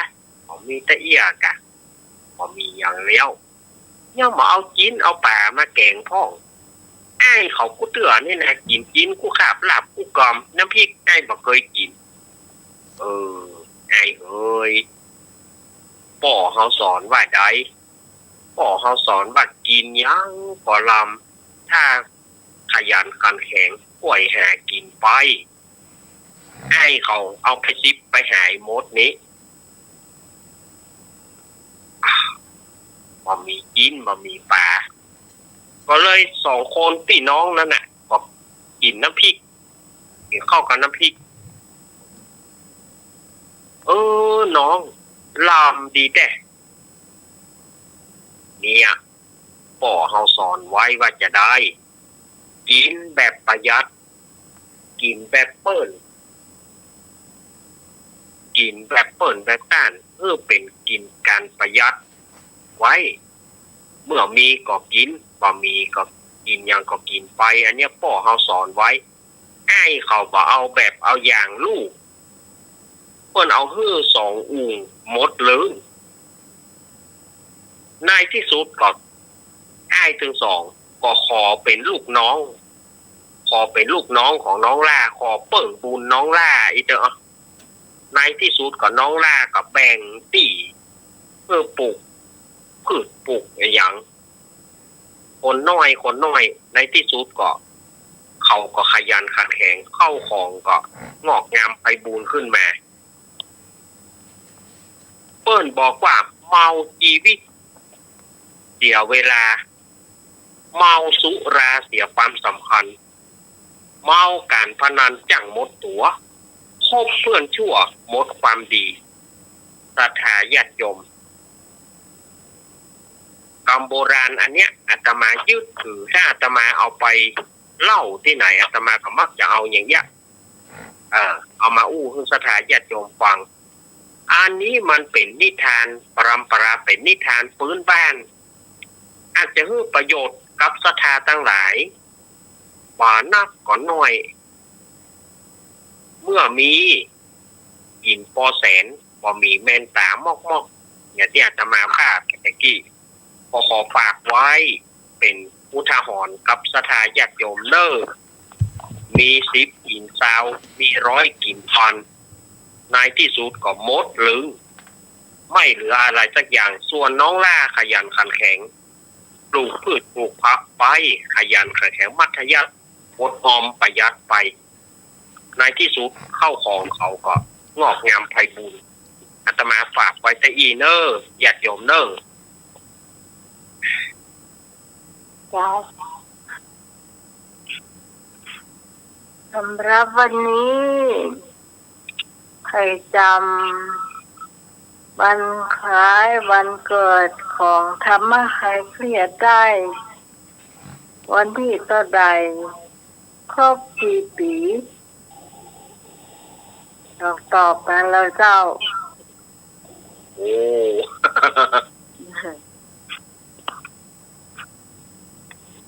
ครบกี่ปีโอ้ เดือนเนี้ยเจ้าแม่บูนแม่บุญไม่จำได้แน่จ้าแม่บูนตอบลูกตอบเพื่อลูกเพื่อหลานได้ชื่นใจนะแม่บุญแม่บุญให้ได้น่ะบุญน่าจะบุญ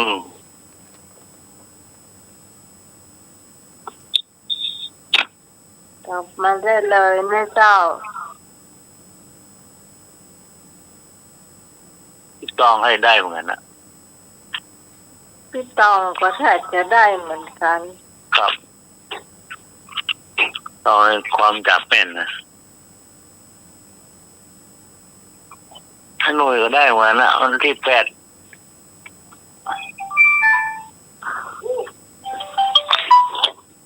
ละไม่ตรง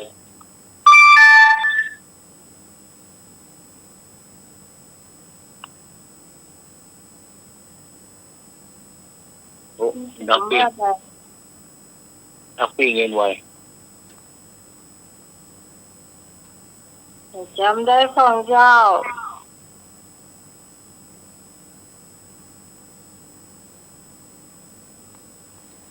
05322600580538100406วันที่8แล้วก็รับมาล่ะหลับปุ้ยแล้วก็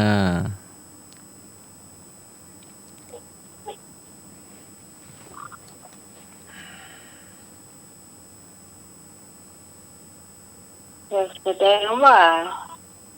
บ่มีใครจำได้มาแล้วเจ้าที่สองเจ้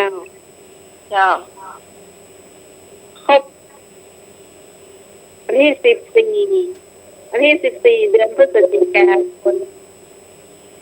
พ.ศ. 2557ครบ8 ปีพอดีครบ8 ปีเจ้าถูกต้องเจ้าพี่ตองเจ้านี่คือแฟนพันธุ์แท้เจ้าแท้แต่เลยเจ้าตั้งแต่วันที่14เดือนพฤศจิกายน2557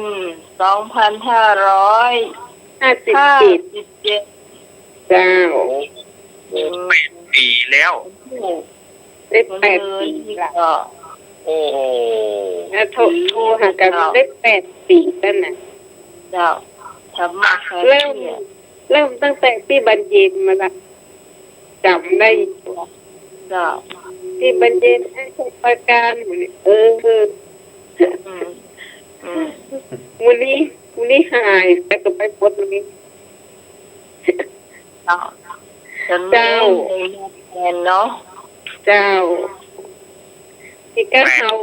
นิ้วเต้น ก็เหลือแฟนเก่าๆก็ยังเหลือพิสารีต้นเตาเนาะ เจ้า การเก่าๆตรงนั้นจะเป็นแฟนรายการใหม่ เจ้า โต๊ะใครนี่ก็เป็น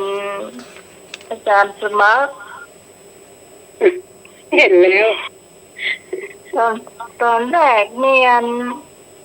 คนมาได้จัดรายการหรอกเขามาตอบอย่าเขามาตอบโดนเข้ามา เจ้าสวัสดีเจ้า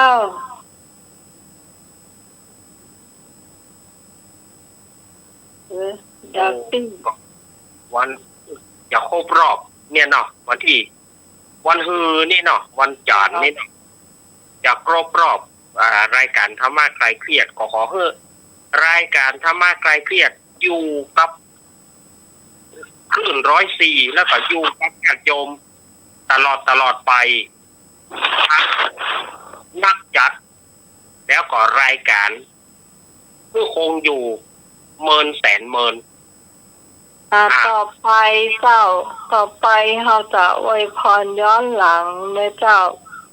ตั้งแต่วันที่9 พฤศจิกายนเป็นวันคล้ายวันเกิดของอาจารย์นิพนธ์พัทยาโนนะเจ้า โอ้ เจ้า ท่านอาจารย์อายุมั่นยืนยาวครับผม เจ้าตะวันนี่ก็จำเนนเอารักเนาะ ครับ เจ้าแล้ววันที่14นี่ก็เป็นของแม่บูนเนอะ โอ้แม่บูน แม่บูนตัดกล้วย บูนโอ้แม่บูนอายุมั่นยืนยาวเนอะแม่บูนเนอะอย่าเจ็บอย่าไออย่าไข้อย่าหนาวแม่บูนอวยพรเถอะเนอะแม่บูนเนอะอยู่ดีมีสุขนะ แม่บูนแล้วก็วันที่14เหมือนกันเจ้า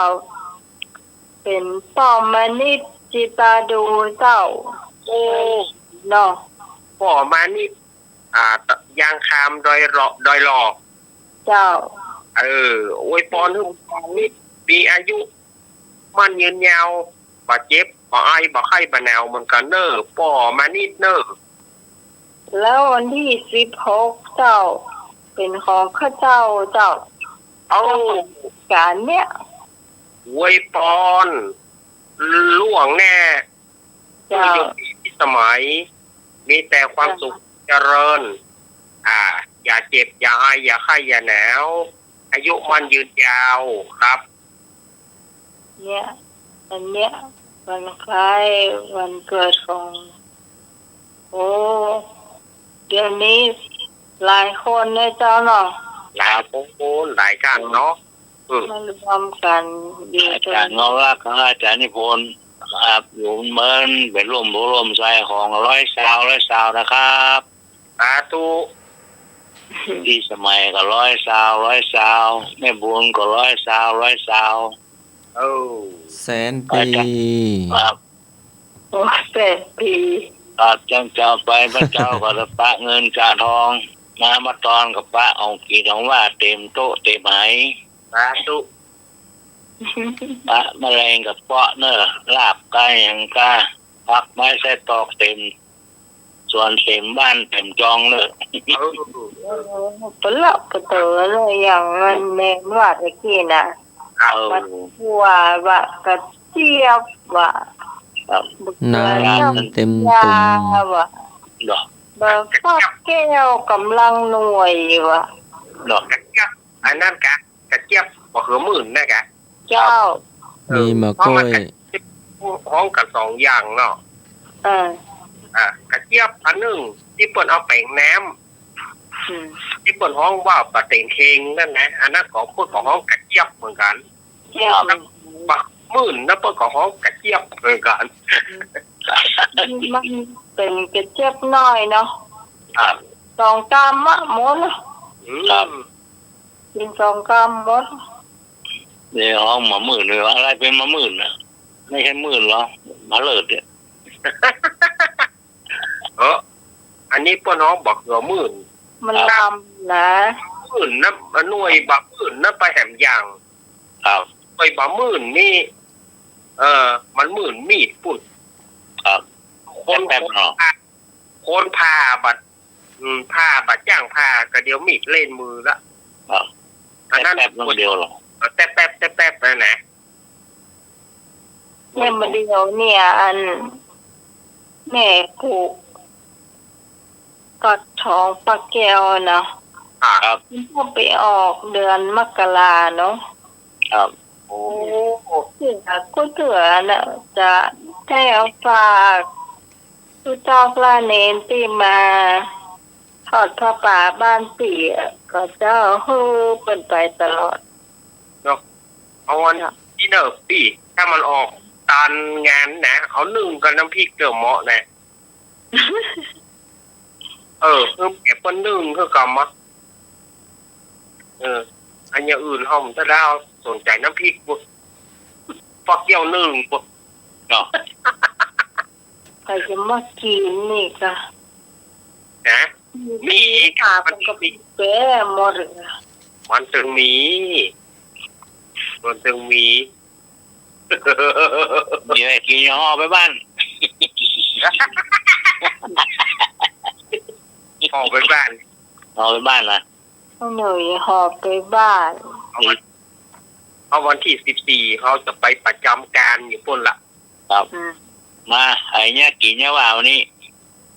แม่บุญเจ้าของวันเกิด Happy Birthday to you เนอะแม่บุญเนอะ ครับ แม่บุญเจ้าของรายการจะเจ้าของวันเกิด วันนี้จะแกงหยังเอาถือว่าเอาคนตั้งหลายแม่บุญ Happy birthday to me to me จะธรรมดาแล้วจ้ะถ้ากินคนหลังวะ เจ้า เจ้า ไอ้ยังจำได้อยู่กะ เจ้า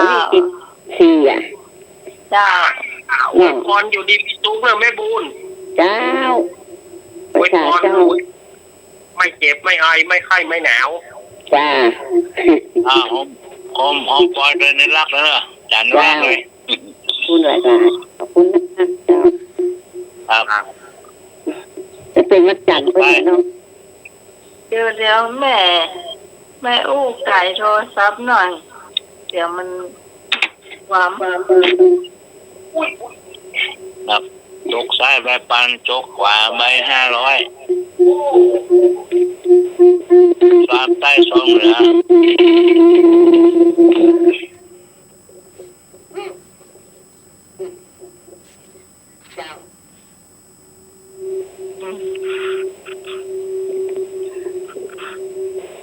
ปิดตอนเจ้าปิดตอน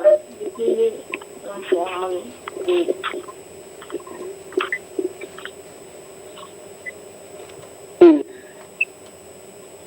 เป็นเนื้อ ได้ละ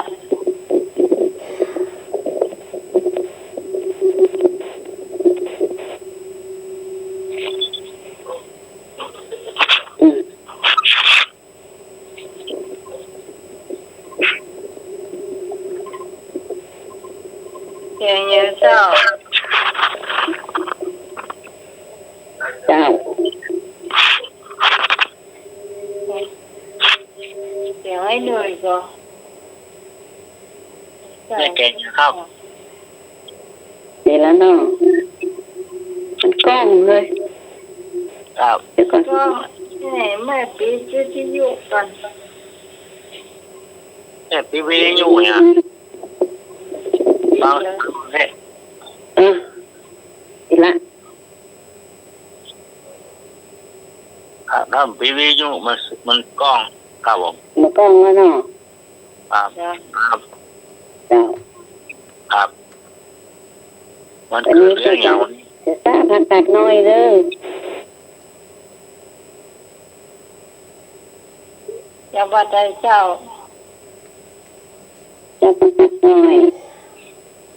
มันมีมะกอกออกมาเป็นเดียวมะกอกก็เลอะเจ้าใส่ปลาทูเนาะปลาทูก็ได้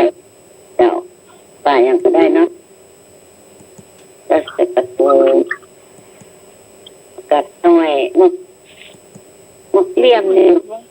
ต้อง เออ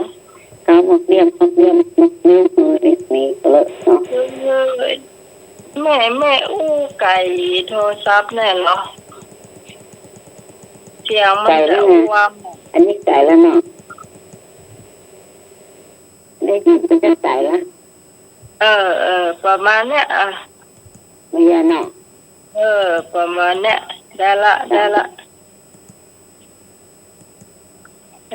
โอ้เลย ได้แล้วเนาะ โอ้เลย ได้ประกาศน้อยคือประกาศโน่น3 มัด2 มัดแล้วน้อยลงไปจะ2 มัดแล้วใส่5ออกยาเนาะใส่ก่อนล้างตัวน้ำหมูเก็บไปหั่นก่อนเนาะแล้วก็เนี่ยมาแกมปลาทูตัวใหญ่ๆก็สักตัวนึงเอามาทอดแล้วก็เอาต้มเป็นน้ำแต่น้ำหาหน่อยเนาะต้มน้ำหากะปินิดหน่อยเจ้าใช้น้ำมันตัวเองจ้ะแล้วก็พริกเนาะพริกได้พริกหนึ่งก็ได้พริกเลยใส่ก็ได้จ้ะก็หอมบัวหอมเปียมเอามามุกเนาะมุกก็เอาคั่วก็ได้คั่วเอามาต่อทานก็คั่วก็ได้คั่วในมะขามแล้วคั่วก็ใส่น้ำนิดหน่อย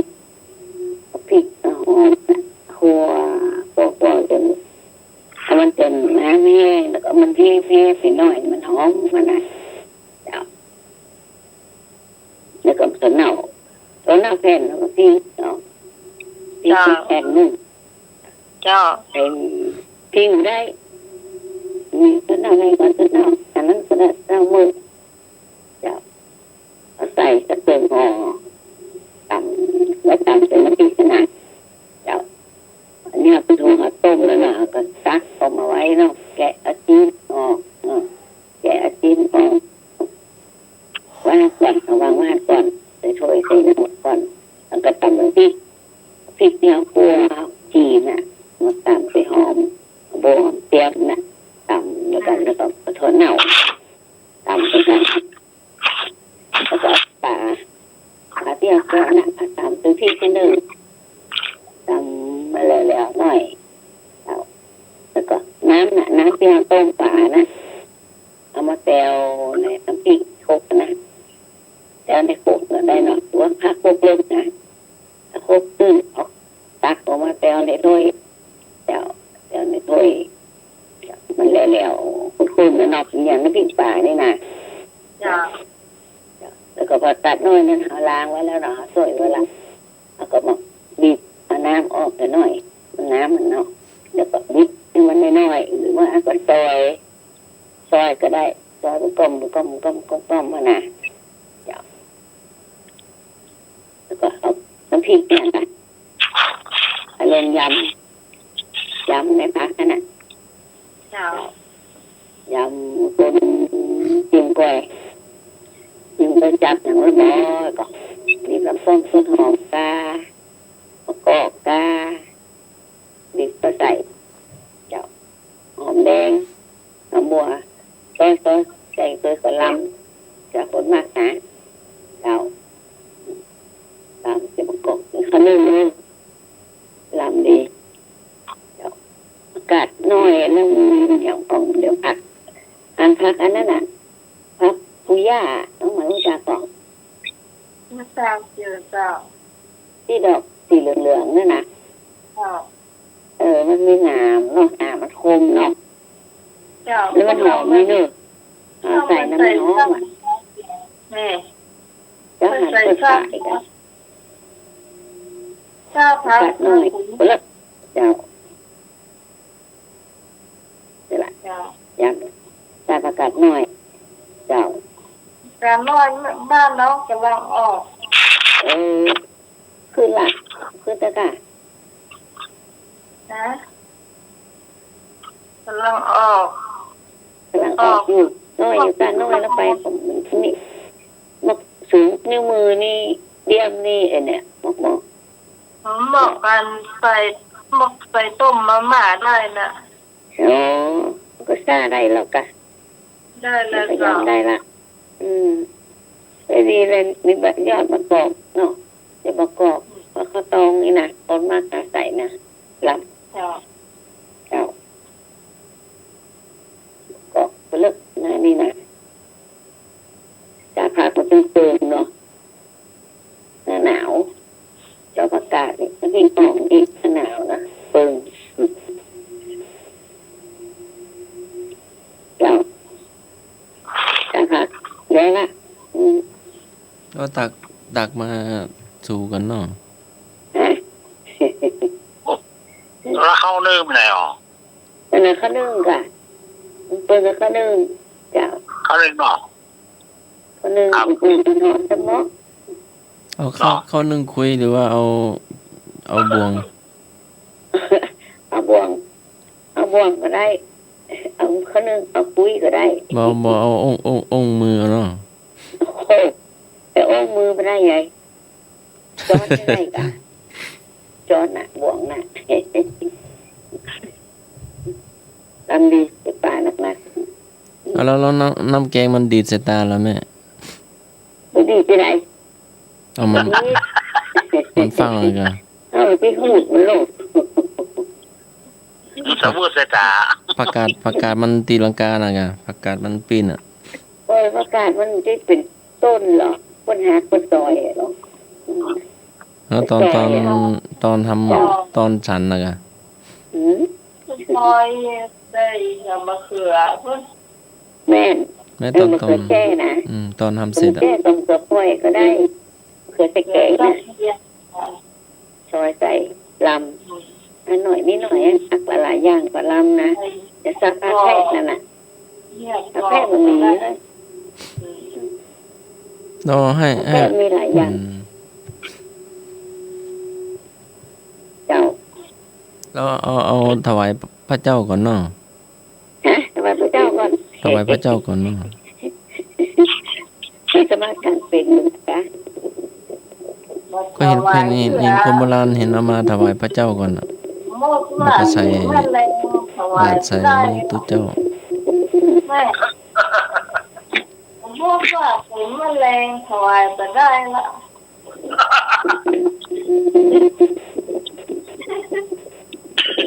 เราอันนี้ก็เนื้อ เจ้าแม่เจ้า คุณ วันนี้เจ้า จ้าลุงแจ้งท่านสมัครทั้งวันจ้ะ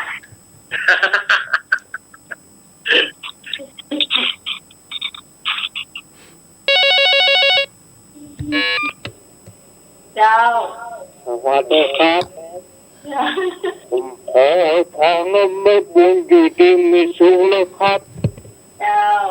วันนี้วันเกิดเปิ้ลวันเกิดของเปิ้ลอยู่ดีมีสุขโรคภัยไข้เจ็บบัดต้องมาใกล้มาขายนะครับ 24จ้ะ24เจ้าวันนี้จ้ะเจ้า ไอ้นึก สำนึก เราฟังให้ดีๆก็เลี้ยงให้ไปเที่ยวแล้วรู้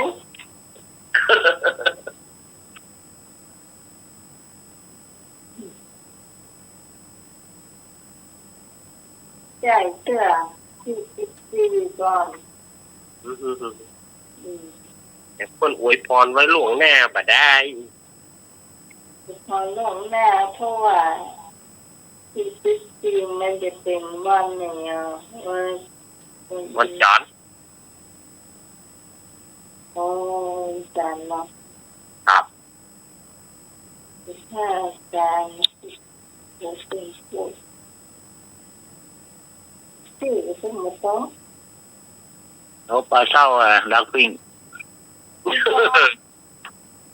ตอนมาเลิก แม่พรมาเนอร์วันนี้นะบัดได้ยินว่าบัดได้ยินเสียงทำอาหารมาเมินแล้วนะครับขึ้นแล้วมาแล้ว แกงยังลิกา กาวันนั้นพอดีวันนั้นน้องติดงานกฐินครับ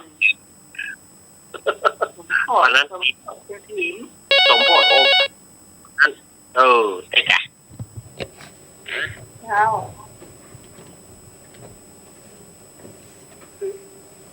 ไอ้ฮอน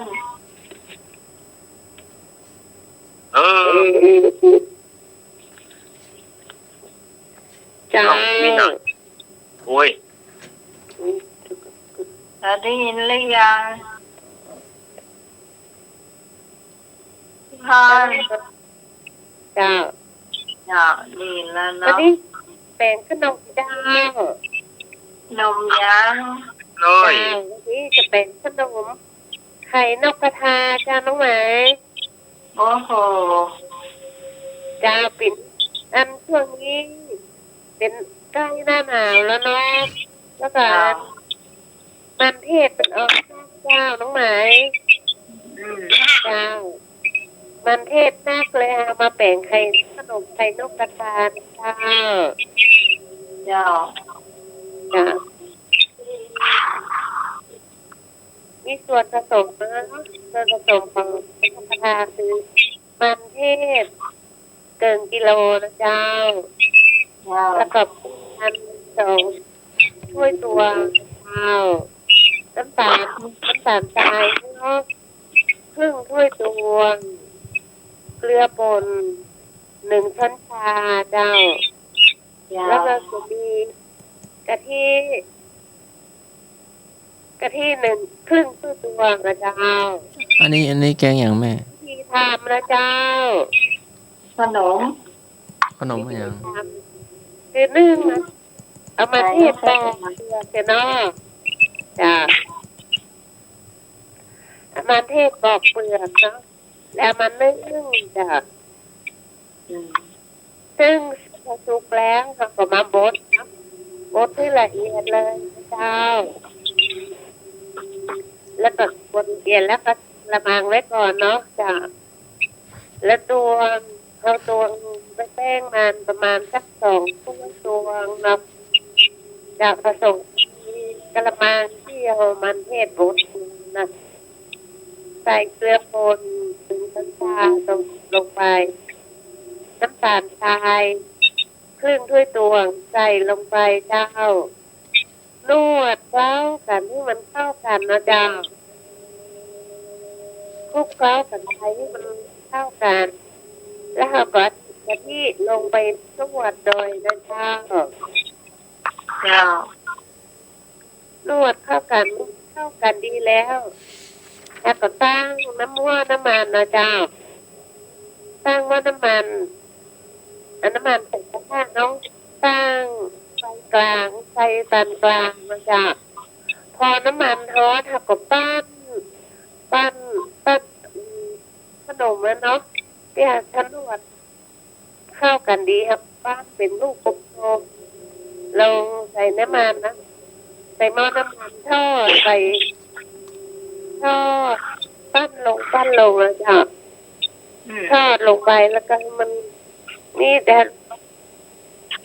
เราก็คนที่มัน อันนี้นักกลับไปกลับมานะจ๊ะพอเหลืองนะคะก็ยกเครื่องเสด็จน้ำมันใส่จานเตาข้าวก็ทอดจนมดตุ้งนะจ๊ะมดแป้งขนมแล้วก็ใส่จานเวลาจะกินก็เอาจะมาเสิร์ฟเลยค่ะใส่จานขนมทุกนี้มันจะกรอบนอกนุ่มในนะจ๊ะ เจ้า จ้ะ ไข่นกกระทานะไข่นกกระทาเนี่ยมันจะต้องกินแบบมันท้อน จ้ะ ลูกมาแล้วก็กินเลยเนาะ จ้ะ จะล ลำดีเนี่ย ำจ้ะ อันนี้จะลำค่ะถ้าเราจะเอามันเทศม่วงก็ได้จ้ะ อ๋อ ม่วงนะจ๊ะ จ้ะ จ้ะอันนี้ก็ลำมันจะมีสีม่วงงามแล้วก็กินลำไหม จ้ะ จ้ะตะกี้พี่ให้หัวใส่ท่าสมาธิแล้วหวานไม่บูดซ่าผักกาดน้อยนะแล้วก็ผักกาดตีลังกากระเด็นใส่ตาอยู่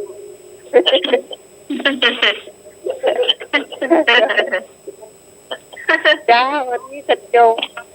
หนมไข่นกกระทาเจ้า อ่า จ้า โอ้ท แก จ้า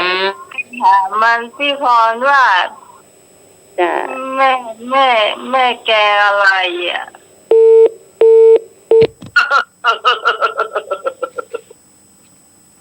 ไม่ ถามพี่พรว่า แม่แกอะไร เจ้าแม่แกงหยัง ำเขาว่าเรื่องบนกลับ ต้ บ อง นตับ ต้นลงพูดนะฮะ มันจะดู YouTube นะกะจะดูไปตัวนะกะ ไข่นกกระทา ขนม ขนมเนี่ย ขนมกระทา ผมไข่นกกระทา ลำมันจะสายเมื่อก่อนนะมันจะมีใกล้ๆว่าเจลินอ่ะ ที่ขายน่ะ เออ หรือถือว่าเจลิน ก็จะมีเทศมหาศาสตร์เนี่ยคนผู้ฟัง โอ้เปิ้นจะตั้งทำหลวง เรายันหน้าก่อน เดี๋ยวแน่ธันวา ยันธันวา วัด เจ เย็นดี ลินเดี๋ยวเจ้านี่บอกว่าที่9 ถึง 11นะ อ่ะ เดี๋ยวไปสืบมาคำวันนั้นบอกว่า15 ถึง 17 เออ แล้วไปบอกพระอาจารย์เขาบอกว่า13 ถึง11 ถึง 13เอาแยกกันแน่นะ เออ เจ้าเขาก็ได้ยินเนาะถึง9 6ก็กันอูด้วยตัวเอง วันที่9 ถึง 11เนี่ย เดี๋ยวไปสืบมาใหม่ถ้ามาบอกกับใหม่เจ้า เพราะว่าเขาเป็นคนประสานอยู่เนาะ ครับ เจ้าง านเปิ้นจะตั้งทำหลวง ตั้งทำหลวงนี่เปิ้นจะนิมนต์ตนที่เสียงดีๆเสียงแจ๋วๆ ราชนาธรรมนี่ก็สำคัญเหมือนกันเนาะ ราชนาธรรมก็สำคัญ ต้องมีอุจจารต้องอุจจารเสียงเด็ดๆแล้วก็ประกอบกับพระกับเนนที่เสียงเด็ดๆ นี่มันจะมีการตั้งธรรม การตั้งธรรมเนี่ย ถ้าว่าเป็นการมาลายต้น มาลายปลายอันนี้สงส์เวสสันดร เวสสันตละลอม แล้วก็มันจะมีคาถาพัน อันนี้ก็จะพอดีอยู่อย่างก็ทศพรหิมพานต์ตานาขันธ์วรรณประเวศ อันนี้ก็ยังธรรมดา ถ้าชูโชค นี่จะต้องเริ่มซ่อหาเสียงใหญ่ๆละ ชูโชคกุมารมัตสีจะต้องเป็นเสียงน้อย อืม แหมเปิ้นจะมีของเปิ้นล่อมหาราชปคตินครนี่มันจะมี วันนั้นในปีได้ฟังกับกันปกติคือเจ้าจะไม่อ่อนโอ้เสร็จดีนะแล้วนักการนี่พระอาจารย์เฮาเนาะ กับ พระอาจารย์เฮานี่ก็รู้สึกว่าเสร็จดีอย่างดร.พระมหาสวัยเพราะว่า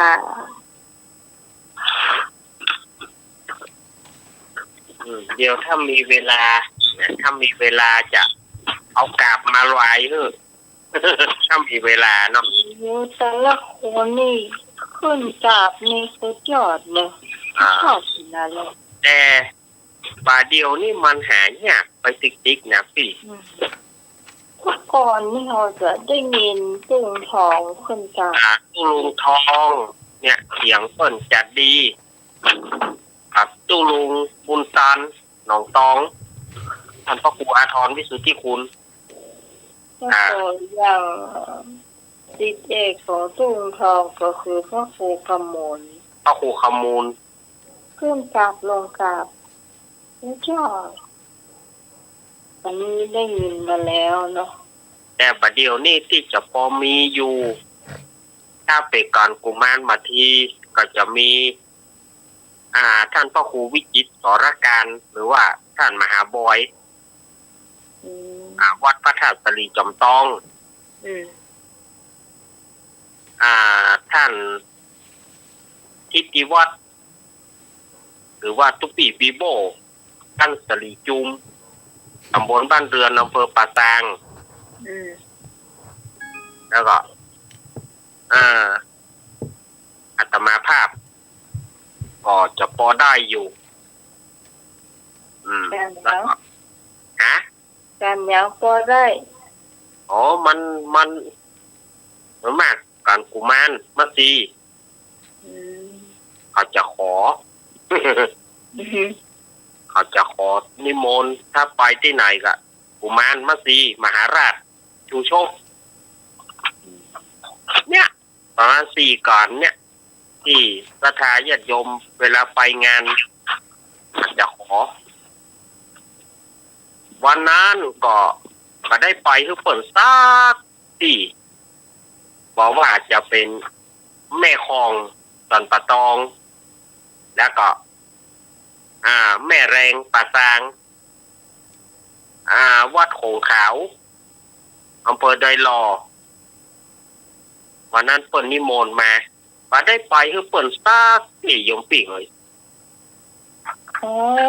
วัดเนี่ยก็ของขาว โขงขาว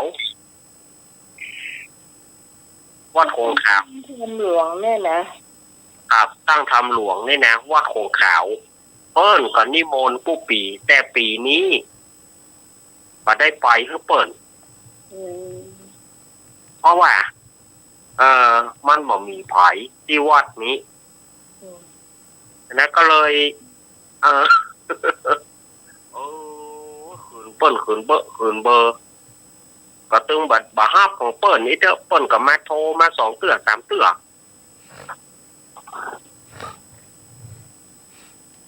ปีนี้ปีหนึ่งการงานว่า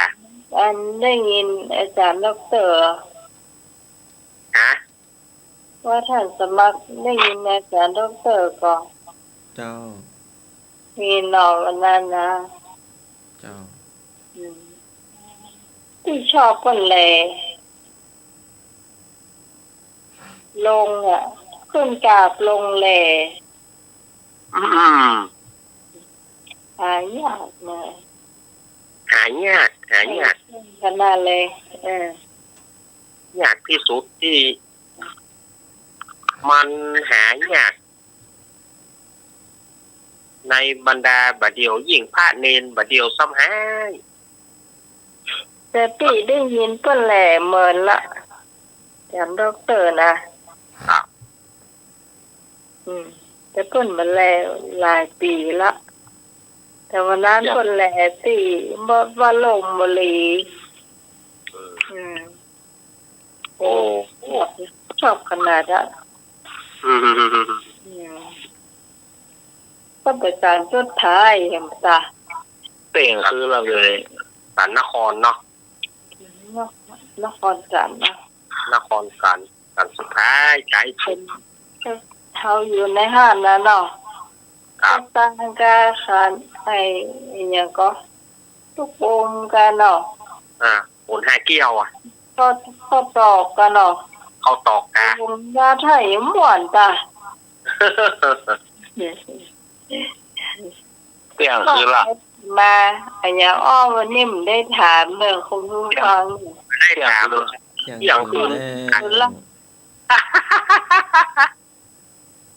เตียงปลายไม่แนม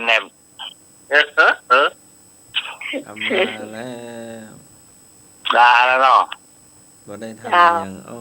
ครับไอ้สาข้าวจางครูสมุทรสวัสดิ์ครับผมส่งรูปภาพภาษาจางว่าครับ จ้าลุง อย่างนี้ว่าครับผมขอบคุณครับคุณรู้จักครับอันนี้ผมครับผมสวัสดีพี่สมัยนะครับ เจ้า ครับจนเด็กชายหนุ่ยมาตัวเนอร์นะความมีนี่ครับมาแค่ทุกท่านนะครับผมตกกระจายผืนครับผมหนาวแล้วครับ จากคนที่ไปจ้างจิ้มเพลิดวันเดียวนี่กลายเป็นนักจัดรายการไปแล้ว โอ้ครับทักได้ไปเป็นด่ะ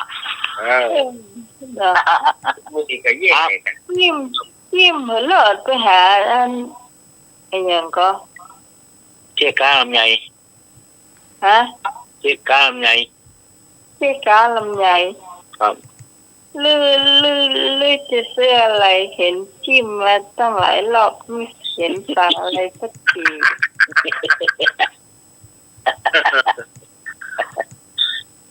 เล่นมือถือใหม่มาจ้างอีกไปเลย ครับผมครับผู้ปลาใหม่นะครับดีครับผม เจ้าต่อไปเป็นสำเร็จเจ้า สุดท้ายแห่งเวลานี้ ขอนำเอารายการอำลาศรัทธาญาติโยมไปก่อน วันพรุ่งนี้ปะอาตมาหลัง4 ทุ่มก็ขอขอบคุณท่านอาจารย์สมุวิศวตวรกิจโจ ที่ได้เอื้อเฟื้อเวลาให้รายการโดยดีเสมอมา เนื่องด้วยรายการธรรมะคลายเครียดจะครบรอบ8 ปีในวันที่14นี้ก้าวกับผมก็ขออวยพรเพื่อรายการธรรมะคลายเครียดอยู่กู้สถานีวิทยุ104อยู่กู้สถาญาติโยมตลอดไปและตลอดไปขอขอบคุณท่านอาจารย์สมัครด้วยนะครับ ผม แล้วก็ที่ขาดมาได้ขอบคุณท่านผู้ดำเนินรายการ เจ้าขอบคุณเจ้า แล้วก็อนุโมทนาขอบคุณศรัทธาญาติโยมที่ได้ฟังรายการนี้ด้วยดีเสมอมาพรุ่งนี้ก้อยปากกันใหม่วันนี้ศรัทธาญาติโยมรับดีฝันดีเหมือนกันทุกผู้ทุกคนราตรีสวัสดิ์อายุวโนสุขังพระลังขอเจริญพร สาธุสมัครเจ้า ถ้าทางปิโยโหติพระชันตินังพระโหผู้ให้ย่อมเป็นที่รักคนหมู่มากย่อมคบเขาที่มาคุตการนิกายชาดกสัตตนิกบาทค่ำคืนนี้ก็ไหว้พระสวดมนต์แผ่เมตตาหลับเป็นสุขตื่นมาเป็นสุขขอเจริญพร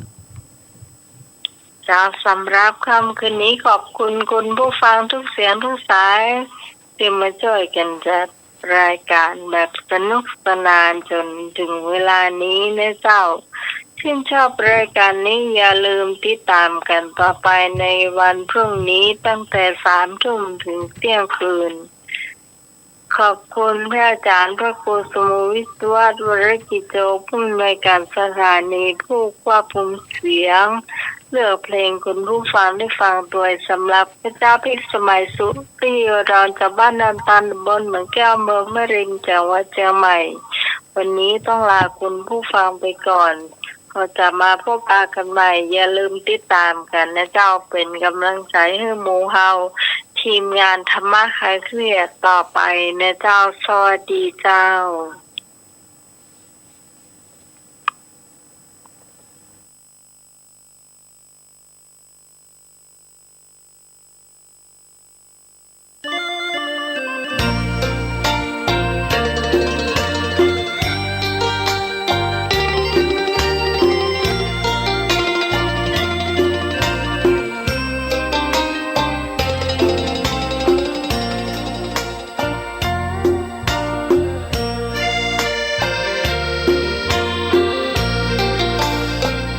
ร่มใดไหนเล่าจะเย็นเท่าร่มโพธิ์ทองทั่วลาศรัทธายกย่อง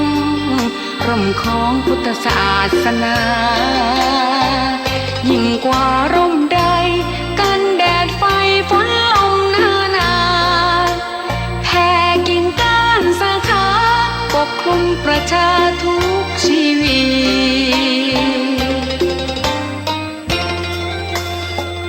เย็นใดไหนเล่าจะเทียมเท่าเย็นใจพระธรรมที่ทรงตรัสไว้เป็นความจริงใสตรัสไว้ด้วยดีผู้ทำเห็นเองไม่จำกัดการเวลานาทีผิดถูกแก้กันตรงนี้จะไม่มีเรื่องราวก่อกวนพุทธศาสนาเชื่อมมากับเมืองสยามวัดบ้านโรงเรียนเขตคามปฏิบัติตามแม่ยามเรรวน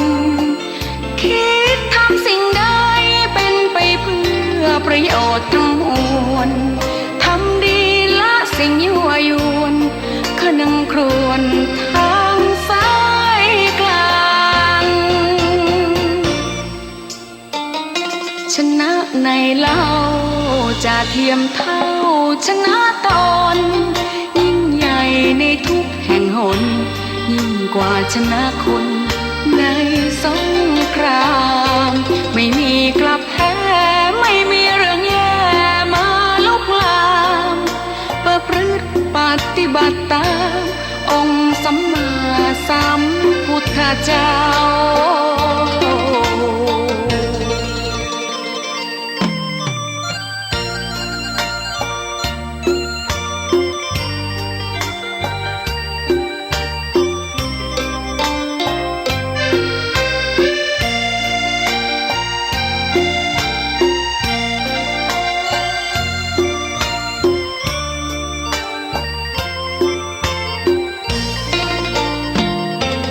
ศาสนาเชื่อมมากับเมืองสยามวัดบ้านโรงเรียนเขตคามปฏิบัติตามแม่ยามเรรวนคิดทำสิ่งใดเป็นไปเพื่อประโยชน์ทั้งมวลทำดีละสิ่งยั่วยวนขนึงครวญทางสายกลางชนะในเล่าจะเทียมเท่าชนะตนยิ่งใหญ่ในทุกแห่งหนยิ่งกว่าชนะคนในสงคราม